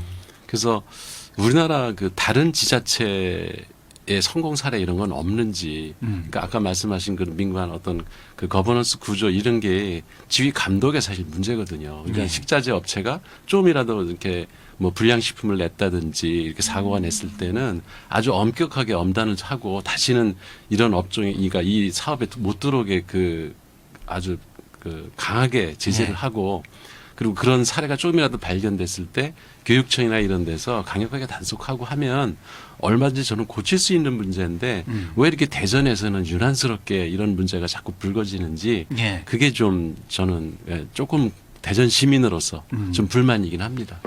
문제 있는 업체는 영원히 이 일을 할 수 있는 아주 탈출을 할 수 먹는 있는. 거 갖고 장난하는 사람들은 정말 강력하게 처벌했으면 좋겠어요. 예. 사실 뭐 교육 이슈 관련해서 여러 가지 이슈가 있죠. 뭐 입시 문제도 있고 학생 인권 뭐 또 선생님에 대한 교권 여러 이슈가 있습니다만 그래도 가장 근본적인 우리 아이들의 건강과 직결되는 이 급식 문제는 이건 이념하고도 상관없는 문제지 않습니까? 예. 이것도 인권이죠. 먹거리 그렇죠. 기본권을 그렇죠. 보장한다는 의미에서 인권이라고 볼 수 있고요. 그래서 다른 시도보다 학교급식 지원센터는 지금 상당히 대전은 진짜 후발주자예요. 이때까지 뭐 10년 전에도 만들겠다고는 했지만 급식지원센터 준비위가 구성돼서 저희 지금 한 달에 한 번씩 2월 달부터 회의하고 있거든요. 이렇게 진행된 것은 사실 처음이에요. 그래서 후발주자이다 보니까 다른 시도에 그러니까 지금 학교급식 지원센터가 있는 곳에 시행착오를 좀 교훈 삼아서 오히려 노력하면은 더 잘 만들 수 있다고 생각을 합니다. 알겠습니다. 급식 문제와 관련해서는 우리 신현숙 대표하고 다시는 인터뷰 안 했으면 좋겠습니다. 문제가 잘하고 있는. 잘 되길 바라겠습니다. 자, 대전 학부모연대 신현숙 대표와 함께 교육 문제, 학교 급식 비리 논란을 좀 살펴봤습니다. 지금까지 5시엔 대세남 1주년을 맞아서 노동 환경 교육 3가지 주요 키워드로 집중 인터뷰를 다시 한번 재조명해봤습니다.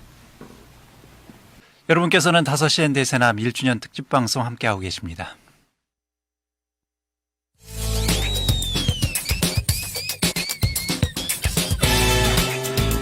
삶의 진솔한 이야기를 만나러 갑니다. 달리는 시민 발언대 택시 운전사. 예, 손님 어서 오세요. 안녕하세요. 반갑습니다. 전국 모범 운전자연합회 대전시 지부 기사님과 함께하는 택시 운전사. 저희 프로그램에 씬 스틸러라고 표현을 해도 과언이 아닐 것 같습니다. 아주 많은 분들에게 인기가 있는 코너입니다. 직접 오늘은 라이브로 이렇게 인사를 해주셨어요. 이중영 회장님 모셨습니다. 다시 한번 공식적으로 그 직함을 소개해드리죠. 전국 모범 운전자연합회 대전시 지부 사무국장이시고요. 또 유성 지회장을 지금 맡고 계십니다. 이중영 기사님 반갑습니다. 예, 감사합니다. 이렇게 방송에 나오셔서 직접 라이브로 인사를 해주셨습니다. 예, 처음입니다. 늘 저희는 녹음으로 이렇게 인사말을 듣고 있는데, 하여튼 어쨌든 간에 1주년 기념 특집 방송을 진심으로 축하드립니다. 감사합니다.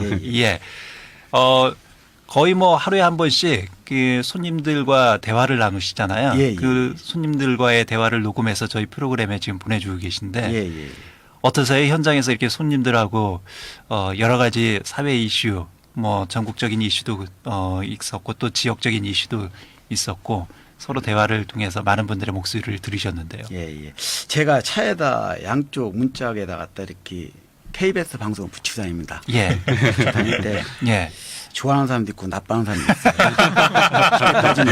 있어요. 모두들 다 좋아하시진 않겠죠. 그 질문할 때 사람을 봐가면합니다. 그 사람은 KBS 방송을 좋아하는지 나빠하는지 한 1년을 하다 보니까 그 노하우가 생겨요. 금방 얼굴만 봐도 압니까? 이분이 인터뷰에 응해 주실지 안 해 주실지. 그래서 대단한 하다 보면은 솔직히 뭐 요새 그렇잖아요. 방송에 보면 뭐 KBS가 편파 방송 한다고 해갖고 손님들이 야, 응, 안 해. 그런 건 절대 안 합니다. 제가 안 하고.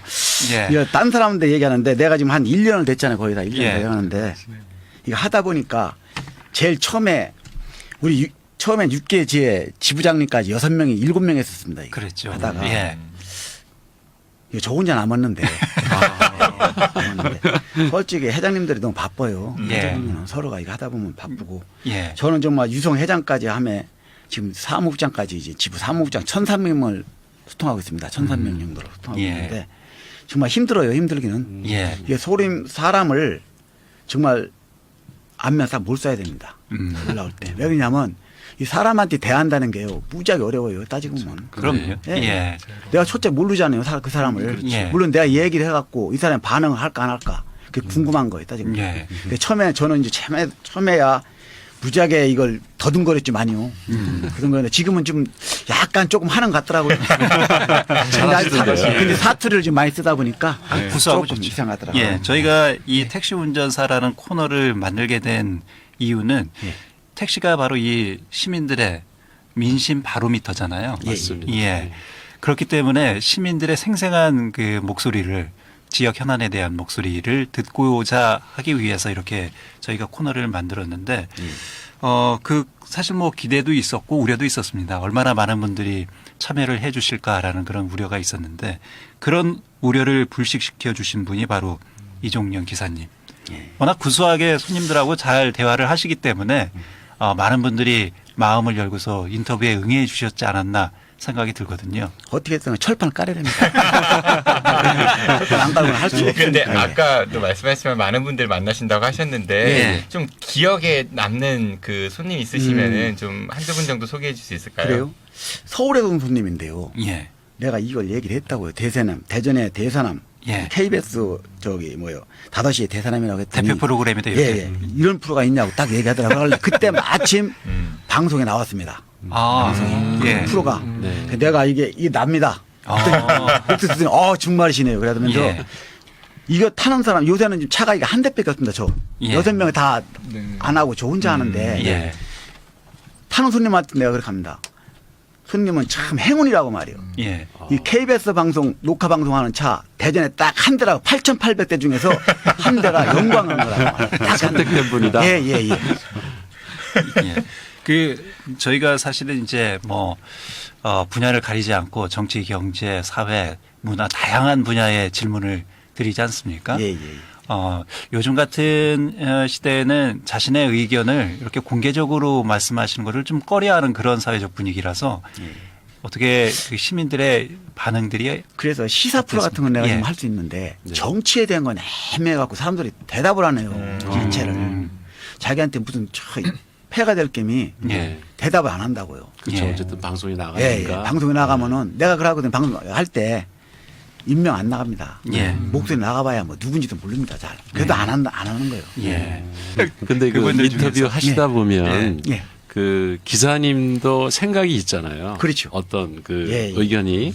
근데 그거에 반하는 얘기를 사람들이 자꾸 하면 기분이 어떠세요? 하지만 중립적인 입장에서 그러면 난 절대요. 누구 편을 안 듭니다. 네. 뭐 새누리당이나 민주당이나 어떤 당이나 당을 안 자유한국당이죠. 자유한국당. 편을 안 듭니다.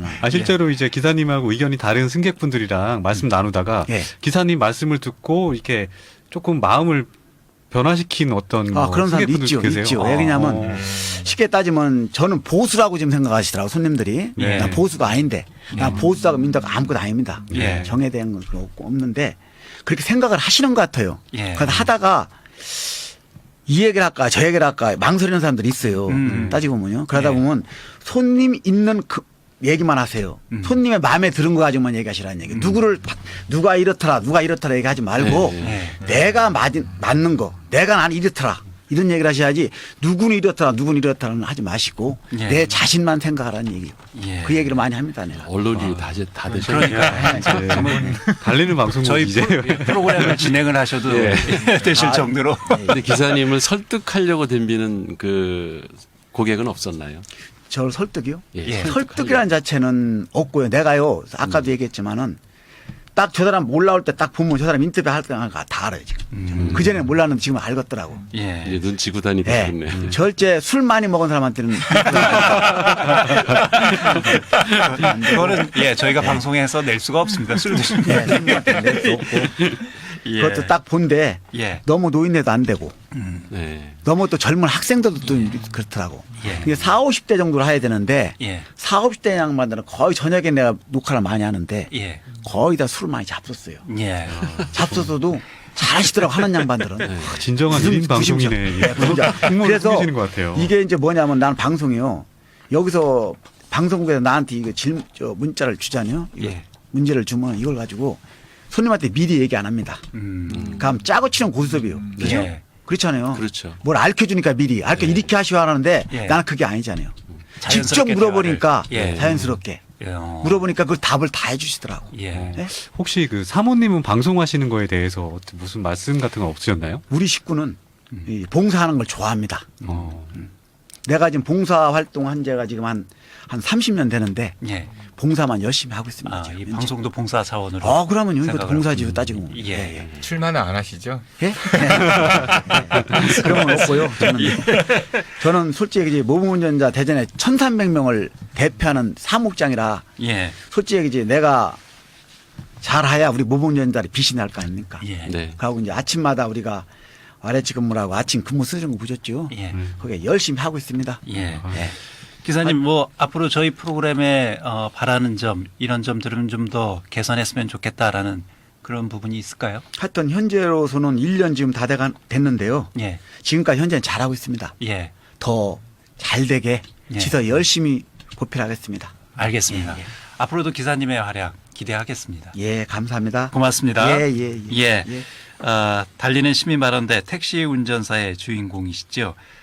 전국모범운전자연합회 대전시 지부 유성구 이종영 회장님과 말씀을 나눴습니다. 네, 오늘 5시 ND에서 남은 1주년 기념 특집방송으로 함께하고 계십니다. 오늘 1주년 특집방송은 이 방송이 끝난 이후에 유튜브를 통해서 보이는 라디오로 공개가 되겠습니다.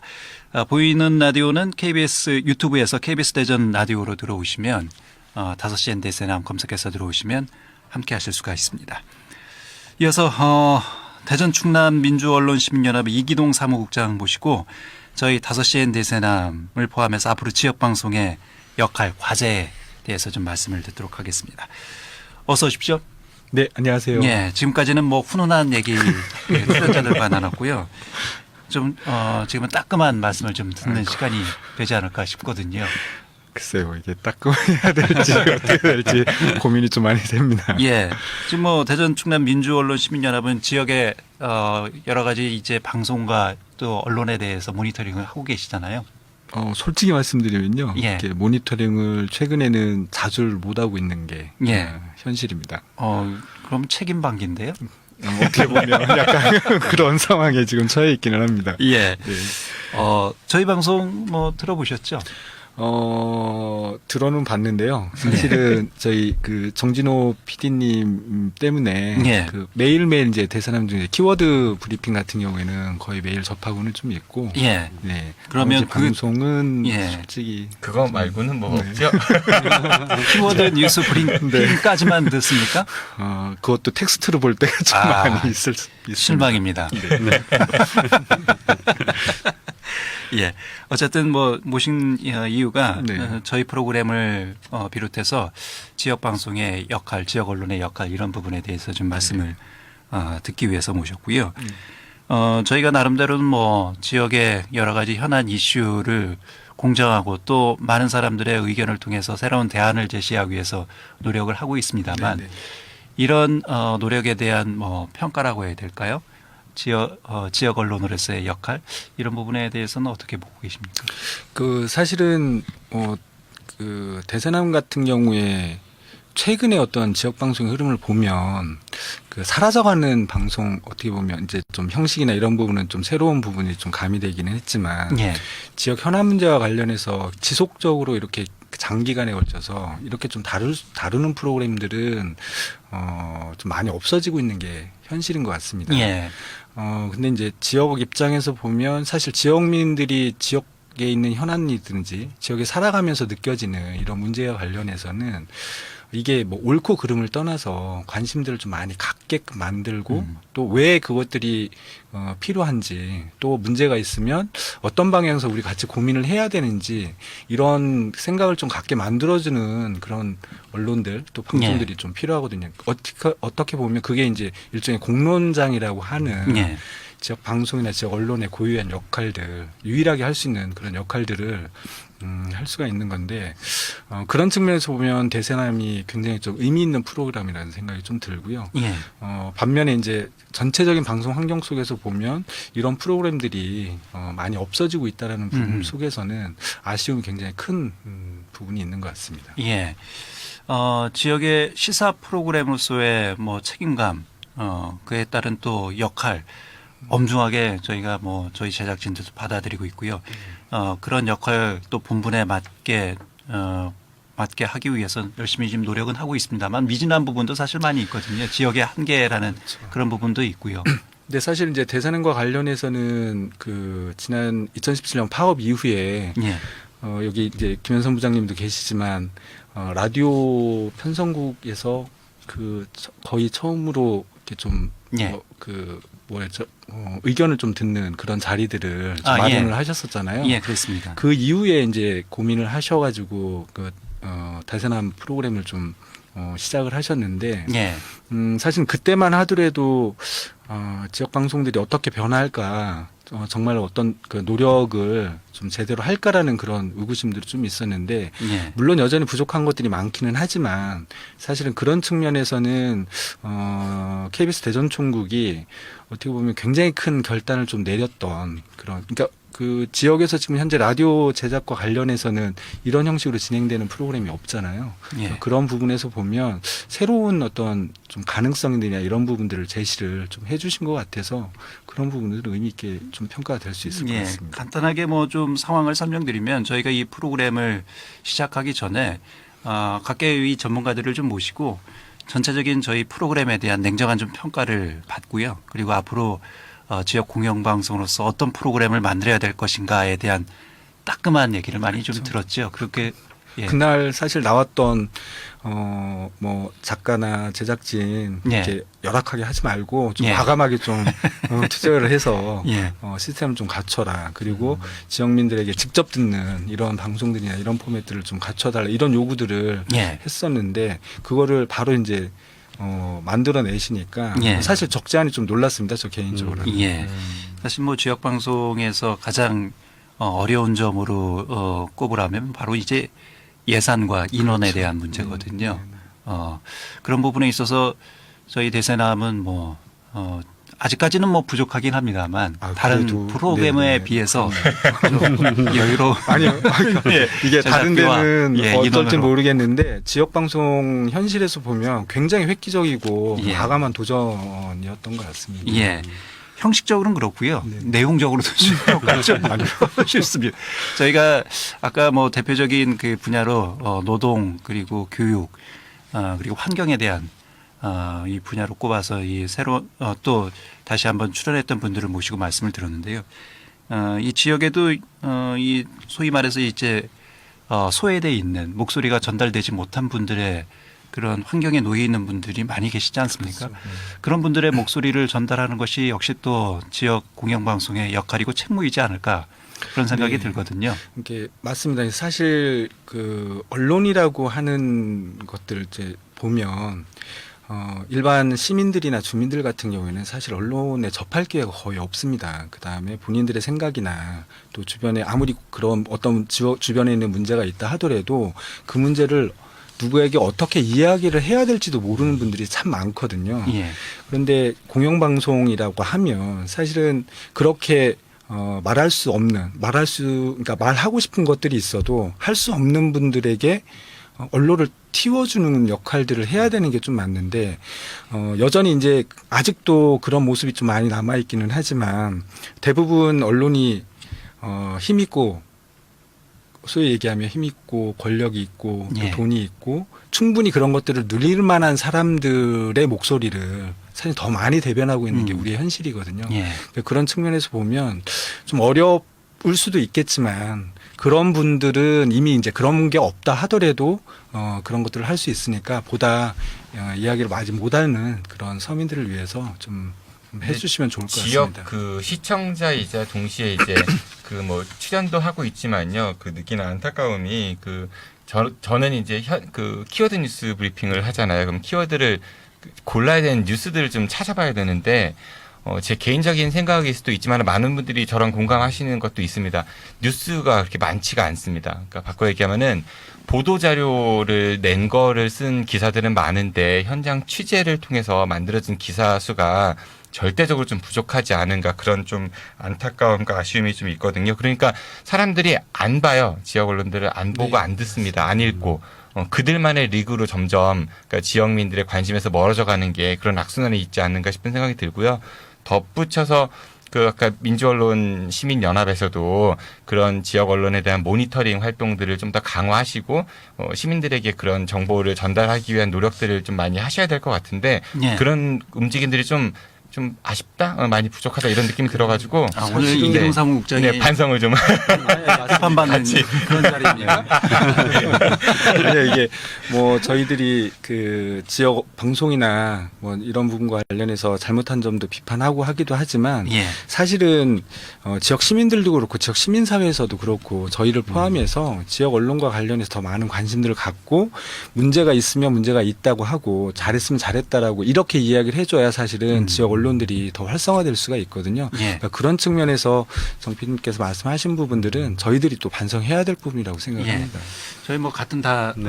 출연자이고 식구이긴 합니다만 우리가 더 좋은 프로그램을 위해서 이런 부분은 좀 더 노력해야 되겠다라는 부분이 있으면 한 말씀씩 또 듣는 것도 의미가 있을 것 같습니다. 네.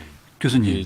예. 어떤 기획을 해서 이렇게 프로그램을 만들면 그 처음에 시작할 때는 그 기획 의도가 잘 이제 반영되게 진행이 되다가도 이제 시간이 지나면서 변질이 되거나 그렇죠. 그런 경우가 많고요. 예. 제일 중요한 게 제가 볼 때는 이 지속성 문제인 것 같습니다. 그러니까 제 주변에서도 그러니까 어제 처음 들었다는 사람도 있어요. 예를 들면.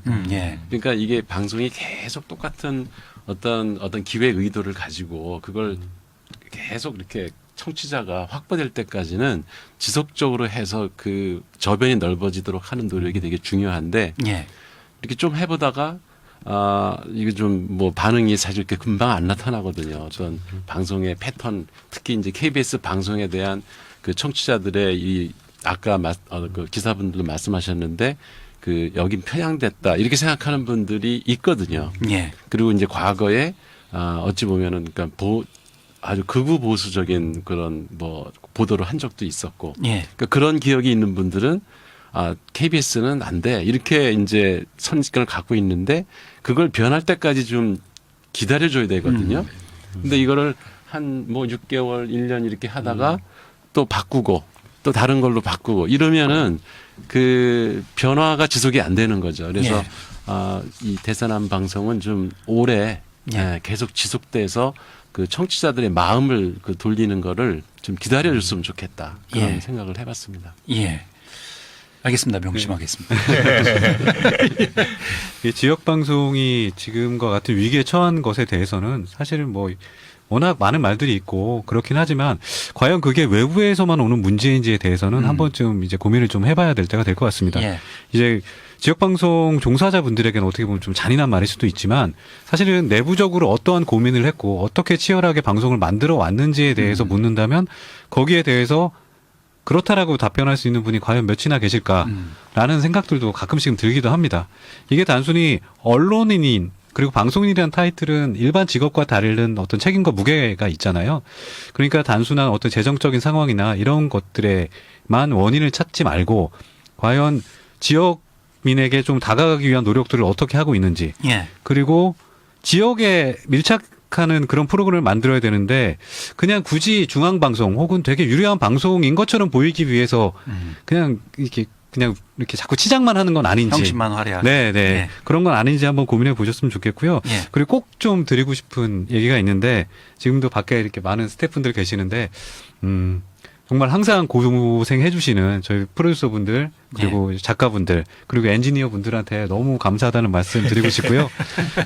저희 청취자 분들께서도 저희 목소리 뒤에 저희를 항상 도와주시고 응원해주시는 제작진분들이 있다는 거 항상 좀 생각해 주셨으면 감사하겠습니다. 예. 5시엔 대세남 같은 방송이 좀 더 많이 생겼으면 좋겠습니다. 그리고 좀 더 밝은, 밖에서는 안 돼요. 그러시는데요. 네, 총국장님, 11시에 대세남 꼭 듣고 싶습니다. 네. 알겠습니다. 뭐라고 코멘트는 안 하겠습니다. 자, 사무국장님 끝으로 저희 프로그램을 비롯해서 지역방송의 역할 그리고 또 앞으로의 과제 어떤 것들이 있는지 말씀해 주시죠.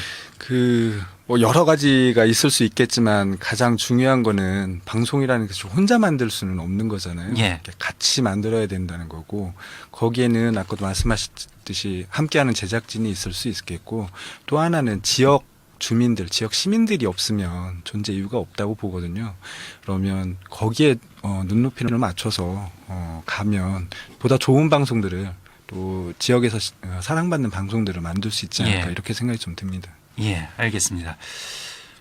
저희가 오늘 1주년 기념으로 해서 5시 대세남 특집 방송으로 진행을 했습니다. 저희가 지나치게 저희 프로그램 자화자찬을 한 것 같아서 좀 쑥스럽기도 하고요. 쓴소리도 많이 나왔어요. 예, 송구스럽기도 하고요. 그 쓴소리는 저희가 이 가슴 깊이 새기면서 더 좋은 프로그램을 위해서 노력을 하도록 하겠습니다. 예.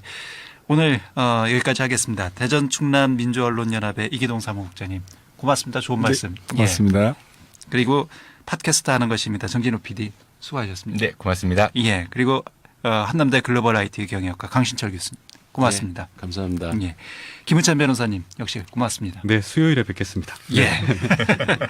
자, 앞으로도 많은 분들의 목소리를 대변할 수 있는 그런 방송이 되도록 저희 제작진을 포함해서 저도 역시 열심히 노력하겠습니다. 오늘 엔딩곡은 저희가 프로그램을 마무리하면서 늘 엔딩곡을 한 곡씩 듣는데요. 1년 전에 첫 방송할 때 저희가 보내드렸던 엔딩곡을 다시 듣겠습니다. 그때 초심으로 돌아가서 열심히 하겠다는 의지를 표현을 하면서 베리 매닐로우의 Can't Smile Without You 들으면서 오늘 방송 모두 마치겠습니다. 저는 내일 뵙겠습니다. 김현선이었습니다. 축하드립니다.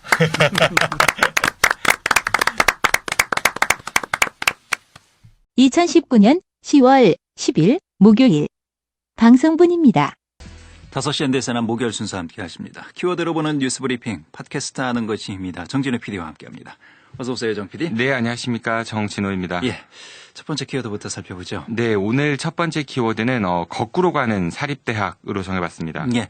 어떤 얘기입니까? 현재 20대 국회 마지막 국정감사가 한참 진행 중인데요. 더불어민주당 소속인 국회 교육위원회 박용진 의원이 공개한 자료에 따르면 전국적으로 총 339개 사립대학에서 4,528건, 약 4,177억 원의 회계 부정이 감사에서 적발되었다고 합니다. 예. 그리고 대전과 충남 지역 사립대학들은 지난 11년 동안 27개 대학에서 총 440건, 비위 금액은 70억 원 정도의 회계 부정이 감사에서 적발된 것으로 나타났다고 합니다. 예, 이건 늘 듣던 얘기라 그렇게 크게 놀랍지도 않은 것 같습니다, 이제는. 네, 그렇습니다. 예. 사립대학들의 회계 부정 규모가 사립 유치원의 5.5배에 달한다고 하니까요. 규모가 어떨지 좀 비교해 보시면은 이 사립대학의 심각성을 좀 아실 수 있을 것 같습니다. 예. 우리 지역은 어떤 대학들이 회계 부정으로 적발이 됐습니까? 네, 대전에서는 모건대학교가 29건 총 23억 3천만 원가량의 재정 조치로 가장 많이 적발되었다고 합니다. 예. 그리고 그 뒤를 이어서 대덕대가 28건 적발에 1억 7,180만 원의 재정적 조치가 내려졌다고 합니다. 예. 모건대가 상당히 건수나 또 액수로도 많은 편이군요. 네, 그렇습니다. 그런데 또 이와 대비되는 또 하나의 자료도 있었다고 합니다. 예. 바른미래당 소속 이찬열 의원이 공개한 자료에 따르면 모건대학교 재단은 지난해 부담해야 할 사학연금 법인 부담금 기준액 19억 8천여만 원 중 7,141만 원만 납부해 31억 1,300만 원 중 4,300만 원만 납부한 한남대학교 재단과 함께 가장 낮은 법인 부담률을 기록했다고 합니다. 예. 회계 부정 금액은 수억 혹은 수십억 원씩 있고 학교 법인 분담금 액수는 겨우 몇 천만 원. 이 분담금이라는 것은 이거 뭐 본인들이 현금을 가지고 있는다는 얘기잖아요. 그 사학연금 재단에다가 그 학교별로 이제 규모에 따라서 이제 분담해야 될 금액을 얘기하는 건데요. 예. 이 학교법인 분담금 비율이 이제 말씀하신 대로 좀 굉장히 적죠. 그 모건대학교가 3.6% 그리고 한남대학교가 1.4% 수준이라고 하니까 이걸 좀 뭐라고 설명해야 될지 모를 것 같습니다. 참고로 지난해 전국 사립대학 평균 법인 부담금 비율은 64.7%였다고 합니다. 예. 이러니 이제 사학법 개혁 논란이 사학에 대한 개혁에 대한 여러 가지 국민적 공감대가 형성됐다 이런 주장들도 지금 나오고 있고요. 네, 맞습니다. 예. 사립대학교 하니까 마치 이제 개인이나 어떤 그런 곳에서 운영한다라고 생각하기 쉽겠지만은 국민 혈세가 상당히 많이 들어가고 있죠. 정말 답답하다는 말밖에 나오지 않는데요. 이에 대해 박용진 의원은 국민들의 혈세가 낭비되는 구조가 계속되고 있는 이유를 교육부의 무책임한 태도, 무성의한 자세 때문이다라면서 이제 대학 혁신은 물론 교육부도 함께 조직 혁신을 해야 한다라고 지적했다고 합니다. 요즘 대학생들 수백만 원의 등록금에 생활비에 정말 힘들게 학교 생활하고 있죠. 등록금이나 생활비를 보태려고 이른바 알바를 한 학생들도 많은 것으로 알려져 있는데요. 이런 가운데 운전기사 딸린 좋은 차 타고 다니시는 총장님들, 고급 호텔에서 회의하고 비싼 음식 드시며 만찬하시는 교수님들이나 교직원들이 이런 학생들의 사정을 좀 잘 헤아려서 교육자로서 좀 제대로 일을 해줬으면 좋겠습니다. 예. 두 번째 키워드 살펴볼까요? 네, 두 번째 키워드는 유비무환으로 정해봤습니다. 예, 어떤 얘기입니까? 두 번째 역시 국정감사에서 나온 소식입니다. 국회 국토교통위원회 대전 세종에 대한 국정감사에서 의원들이 대전 도시철도 2호선 트램에 대한 우려를 표명했다고 합니다. 바른미래당 소속 주승용 의원은 트램이 기존 차로를 이용하기 때문에 만성적인 교통체증을 해결하기 위해서는 보다 철저한 계획과 준비가 필요하다 이런 지적을 했다고 하는데요. 예. 그러면서 주 의원은 트램 노선 총 36.6km 중 기존 버스 전용 차로를 이용한 노선이 23.4km, 승용 차로를 잠식하는 구간이 8.8km, 제방 등을 이용하는 도로가 4.4km라면서 기존 버스 노선이 변경되기 때문에 이용객들이 이제 혼란을 겪을 우려도 있고 또 노선 변경이 불가능한 일부 버스는 버스 전용 차선이 이제 사라지기 때문에 도로의 혼잡도가 가중될 수밖에 없다. 이런 지적을 하기도 했다고 합니다. 이거 트램 추진한다고 했을 때부터 나왔던 얘기잖아요. 네, 그렇습니다. 예. 일정 부분 교통 혼잡이 있을 수밖에 없다라는 그런 우려의 목소리군요. 네, 맞습니다. 원래 도시철도 2호선 사업은 시민들의 편리한 교통 이용을 위한 사업 아니었습니까? 물론 이제 자가용 이용을 불편하게 좀 만들어서 자연스럽게 대중교통 수단으로서의 전환을 좀 꾀해야 한다 이런 의견도 있었습니다만은 이건 어디까지나 불편함을 해결해 줄 수 있는 대중교통 체계가 갖춰졌을 때 이야기지 무턱대고 자가용 이용만 불편하게 만들면 시민 불편은 더욱 가중되겠죠. 예. 그래서 이런 우려의 목소리가 나오고 있지 않나 싶습니다. 예. 교통 혼잡도 혼잡이지만 안전 문제 역시 간과할 수 없는 얘기잖아요. 네, 맞습니다. 이날 국감에서 주 의원은 대전 트램에서 가장 큰 이슈가 바로 태미고개와 서대전 육교 구간 지하화인데 일부 전문가들의 의견을 인용해서 이 구간을 지하화할 때 사고가 발생하면 일반 사고에 비해 비용과 시간이 더 많이 들 것을 좀 우려하고 있다. 이런 지적을 하기도 했다고 합니다. 예. 그러면서 또한 대전의 트램이 별도의 전원 공급 장치 없이 대용량 배터리를 사용하는 무가선 방식을 계획하고 있는데 이 배터리 용량 문제가 아직 해결되지 않은 점도 지적했다고 합니다. 예. 어쨌든 우여곡절 끝에 도시철도 2호선이 이제 트램으로 결정이 됐기 때문에 이렇게 예상되는 문제점들을 하나씩 꼼꼼하게 잘 따져봐야 그래야 추후에 문제가 발생하지 않겠죠. 네, 맞습니다. 문제를 꼼꼼히 따져봐야 되는데 과연 대책들이 얼마큼 마련되고 있는가에 대해서는 좀 만족스럽다 이런 평가를 받고 있지 못하는 것 같습니다. 예. 자유한국당 소속 이은건 의원의 지적도 있었는데요. 이 의원은 지하화로 구성하고 있는 서대전 육교 8차로 중 트램 통과 구간만 2차로 지하이고 기존 6차선은 그대로 이제 육교 위를 통과하기 때문에 이렇게 되면 안전에 심각한 문제가 발생할 수 있다 이런 지적을 하기도 했다고 합니다. 예. 또한 더불어민주당 소속 황희 의원도 대전시가 트램을 도입하기에 앞서 가용한 모든 교통수단을 좀 체계적으로 분석하고 새로운 운행 시스템을 만들 필요가 있다 이런 지적을 하기도 했다고 합니다. 서대전 육교는 트램 노선 지하화할 때 같이 다 전체 구간을 지하화해야 된다. 뭐 그런 논리인 것 같아요. 네, 일단은 그 서대전 안전을 육교가 위해서. 예. 이게 노후화되어 있기 때문에요. 뭐 이게 철거를 해야 될지도 모르는데 만약에 이 노후화 상태에서 그 아래 지하화 공사를 하게 되면은 육교 그 자체의 그 안전성에 문제가 생길 수 있지 그렇죠. 않겠습니까? 예. 그리고 또 만약에 이게 노후화돼 가지고 육교를 철거해야 된다 뭐 이런 상황이 오게 된다면은 트램 지하 노선에 또 영향을 줄 수밖에 없는 상황인지라 그 대전시가 좀 더 신중하게 사업을 추진해야 되는 거 아니냐 뭐 이런 목소리가 높다고는 하는데요. 예. 이게 또 이제 예타 면제에서 서대전 육교 지하가 포함이 됐지만은 전체 지하가 포함된 것이 아니기 때문에 트램 노선만 지하하는 네, 거죠. 그렇습니다. 현재로서는. 그래가지고 또 하나의 그 큰 산이 남아 있다 뭐 이런 그 목소리도 있다고 그 있다는 문제를 이야기입니다. 해결하려면 추가 예산이 또 들어가야 하는 그런 상황이. 네, 서대전 육교도 겨우 추가를 했는데 또 추가를 해야 되는 그런 상황이 발생할 수도 있기 때문에 대전시로서 좀 난감한 상황이라고 합니다. 예. 이 대전시가 그 대전 시민들의 수건이라고 하면서 밀어붙였던 트램, 이게 과연 몇 명의 시민들에게 수건이었는지는 잘 모르겠지만 이 트램만 설치되면 교통난 해소에 도움이 될 것이다라고 하는 그 막연한 낙관론 말고 이처럼 좀 지적되고 예상되는 문제들에 대해서 대전시가 좀 보다 철저한 대비책을 마련해야 했지 않나 싶습니다. 예, 알겠습니다. 키워드를 보는 뉴스 브리핑. 지금까지 팟캐스트 아는 것입니다. 정진우 PD와 함께했습니다. 정 PD 수고했습니다. 고맙습니다. 2019년 10월 11일 금요일 방송분입니다. 5시엔 대세남. 오늘은 금요일 두 분 토론이 잠시 후에 이어지겠습니다. 송행수 더불어민주당 대전 중구지역위원회 위원장 그리고 이영규 자유한국당 대전 서구갑 당원협의회 위원장 두 분과 함께 두 분 토론 진행할 예정이고요. 좋은 의견 있으시면 함께 문자로 참여해 주시면 감사하겠습니다. 단문 50원, 장문 100원에 유료 문자 샵 2309로 의견을 보내주시면 됩니다. 샵 2309번이고요. 페이스북과 카카오톡 채널 5시엔 대선하면서도 참여 가능합니다. 그리고 오늘은 유튜브를 통해서 보이는 라디오 진행되고 있습니다. 유튜브에서 KBS 대전 라디오로 들어오시면 이 5시엔 대선함 검색해서 라이브로 함께 하실 수가 있습니다. 키워드로 보는 뉴스 브리핑 진행합니다. 팟캐스트 하는 것입니다. 정진우 PD와 함께합니다. 어서 오세요, 정 PD. 네, 안녕하십니까. 정진우입니다. 예, 첫 번째 키워드부터 살펴볼까요? 네, 오늘 첫 번째 키워드는 원치 않는 원정 출산으로 정해봤습니다. 예, 어떤 얘기입니까? 그 아나운서께서 혹시 어제 무슨 날이었는지 아시나요? 어제요? 네.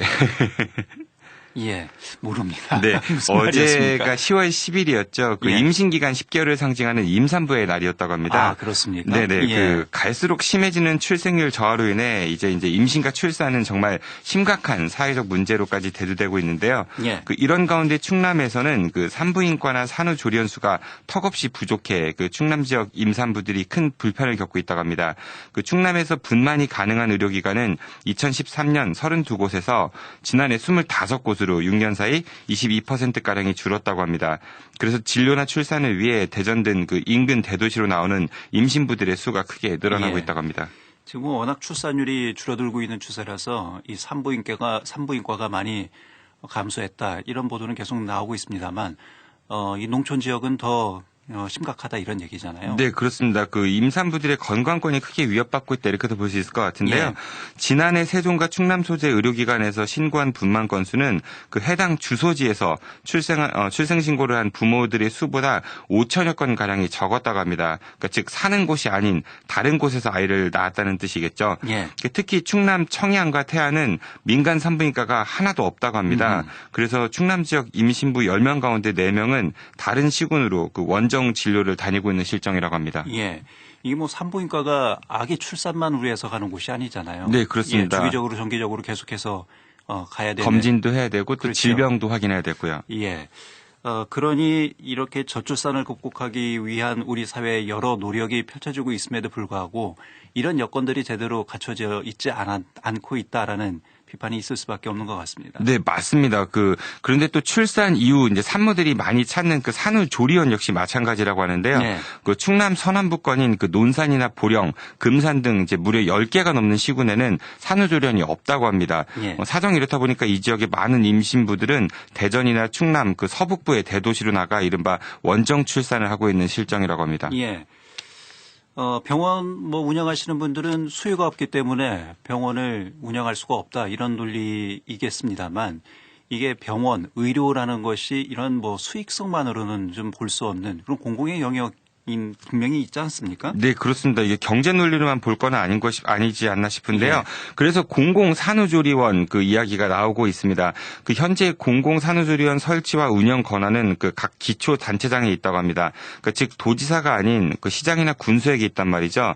그 한때 보령을 중심으로 서남부권 공공산후조리원 건립이 추진된 바가 있었다고 합니다. 하지만 안타깝게도 그 막대한 재정 부담 때문에 무산된 바가 있었다고 합니다. 역시 뭐 이 재정에 네. 대한 문제 때문에 이런 것들이 제대로 시행이 안 되고 있다 이런 얘기. 네, 맞습니다. 그런 가운데 그 충남도는 기존의 30%의 도비 지원을 50%로 확대하는 방안을 현재 검토 중이라고 합니다만은 근데 이게 과연 얼마큼의 실효성이 있을지 또 의문이라는 얘기도 많이 나오고 있습니다. 그 현재 충남엔 홍성의료원 부설로 공공산후조리원이 있긴 한데요. 하지만 이곳은 이제 간호 인력 수급 등의 문제로 수년째 문을 닫고 있는 실정이라고 합니다. 그 민선 7기 양승조 충남지사의 도정 슬로건 중 하나가 바로 아이 키우기 좋은 충남이죠. 그 출생 후 양육이나 보육 지원도 중요하겠지만은 그에 앞서서 출생이 먼저 좀 이루어져야 되지 않겠습니까? 그 충남도에 보다 실효적인 그 임산부 지원책이 좀 필요해 보입니다. 예. 두 번째 키워드 살펴볼까요? 네, 두 번째 키워드는 정신 차리십시다로 정해봤습니다. 예, 어떤 얘기입니까? 그 올해 실시된 전국 영재학교 입시 결과 입학생의 70%가 그 서울과 경기 등 수도권 출신인 것으로 나타났다고 합니다. 예. 그리고 대전에 있는 영재고인 대전과학고 입학생 가운데서도 대전 출신이 이제 17.9%에 불과한 반면 수도권 출신은 약 70%에 달한 것으로 나타났다고 합니다. 예. 이 지역에 있는 영재학교도 수도권에서 많이 온다라는 얘기군요. 네, 맞습니다. 우리가 흔히 뭐 입시 위주의 교육을 탈피해야 된다 이런 주장은 하고는 있지만은 사교육 시장이 발달한 그 수도권 출신의 학생들이 지역의 영재학교에 상당수 입학하고 있다는 걸 보면 이 사교육에 따른 교육 격차가 얼마큼 심각하다는 걸 좀 알 수 있을 것 같은데요. 예. 일단 소식을 조금 더 전해드리면 그 더불어민주당 소속 국회 교육위원회 그 신경민 의원에 따르면 그 수도권 지역 출신이 가장 많은 그 곳은요 서울과학고가 89.1%, 경기과학고가 88.9% 등이었다고 합니다. 그리고 우리 지역 학교들 보면은 대전과학고 입학생의 69.5%, 그리고 세종예술과학고 입학생의 74%가 수도권 출신이었다고 합니다. 그 서울 출신 안에서도 자치구별로 편차가 좀 심했다고 합니다. 예. 그 이른바 강남 3구라고 불리는 강남, 서초, 송파구와 그 학원가로 유명한 양천과 노원구 출신이 서울 출신 전체 영재학교 그 입학생의 70% 정도를 차지하고 있다고 합니다. 예. 이런 수치는 사교육의 영향이 그만큼 지대하다. 뭐 이렇게 분석을 할 수 있는 부분이다 이런 얘기죠. 네, 그렇습니다. 그 원래 이런 특수 목적고들은 어렸을 때 좀 소질에 맞는 적성을 빨리 찾아서 전공하고자 하는 걸 좀 창의적으로 집중적으로 공부해보라는 게 취지였는데 네.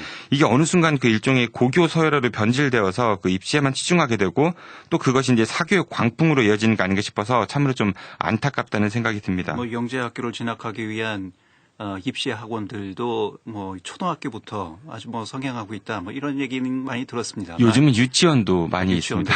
유치원부터 준비를 합니까? 네네. 예. 이런 현상은 뭐 아무래도 우리 사회에 뿌리 깊이 내리고 있는 학벌주의 이런 부분이 가장 큰 요인이지 않을까 싶습니다. 맞습니다. 이런 현상에는 우리 모두에게 책임이 좀 있는 것 같은데요. 우선 특수 목적고를 설립을 허가해주고 이를 제대로 관리 감독하지 않아서 결국 이제 명문대 입시 사관학교까지 되기까지 이제 느슨하게 만든 교육부부터 졸업생 중 어디 과학고 진학 몇 명, 뭐 특목고 진학 몇 명, 혹은 서울대 몇 명 등을 자랑스럽게 홍보하는 일선 학교까지 교육 당국의 책임이 가장 크지 않을까 싶습니다. 예. 입시 성과를 홍보하는 이 일선 학교들의 관행 이 부분도 좀 개선이 돼야 되겠고요. 네. 그리고 이제 입시철만 되면은 입시 설명회 개최하고 어디 학교에서 서울대 몇 명 보냈다 뭐 이런 기사들을 쏟아내는 언론 역시 책임에서 좀 자유롭지 못한 것 같습니다. 예. 이번 기사만 봐도요. 영재고 입학생 중 A학원 출신이 266명, 뭐 B학원 출신이 80명 등 뭐 이러면서 이제 서울과학고 입학생 중 48.8%가 강남 대치동의 특정 학교 학원 출신이었다는 거를 복수의 여러 언론들이 전하고 있습니다. 그런데 이런 기사 내용을 접하면 읽는 사람이 좀 어떤 마음이 들까요? 예. 글쎄요. 상대적으로 박탈감도 느낄 수도 있을 것 같기도 하고요. 네네. 근데 아니면 예. 나도 사교육을 더 시켜야 되나. 그런 생각들도 들 수 있을 거고요. 예. 그 학원은 어딜까 뭐 이런 궁금증이 좀 유발될 수 있지 않겠습니까? 예. 그 아무리 뭐 또 이니셜로 처리를 했다고 해도 이게 찾아보면 또 금방 알 수 있을 건데요. 그 흔히들 어느 학원에서 좋은 학교에 많이 보냈다라고 하면은 그 학원으로 우르르 몰리는 경향이 있습니다. 하지만 그 학원의 많은 수강생들 중 그 소위 말해 명문대로 진학하는 수는 전체 학생 수를 비교했을 때 얼마 되지 않을 겁니다. 즉 드러나는 소수에 그 가려진 수많은 다수가 있다는 이야기겠죠. 예. 그리고 또 확률적으로 보면 내 아이가 그 소수에 포함될 가능성보다는 보이지 않는 다수에 포함될 가능성이 훨씬 높은 것도 사실입니다. 흔한 그 경제 용어로 이제 비용 편익 분석이라는 게 있죠.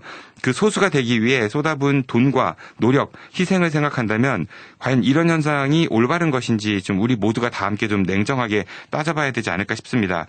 교육은 어떻게 해서든지 남을 이기고 이제 보다 높은 곳으로 올라 남들보다 더 잘 먹고 더 잘 살기 위함이 아니라 어떻게 하면 남들과 함께 더불어 따뜻하고 행복하게 살기 위한 방법을 배우는 것임을 우리 모두가 좀 잊지 않았으면 좋겠습니다. 예. 키워드로 보는 뉴스브리핑 팟캐스트 하는 것입니다. 정진우 PD와 함께했습니다. 정 PD 수고했습니다. 고맙습니다.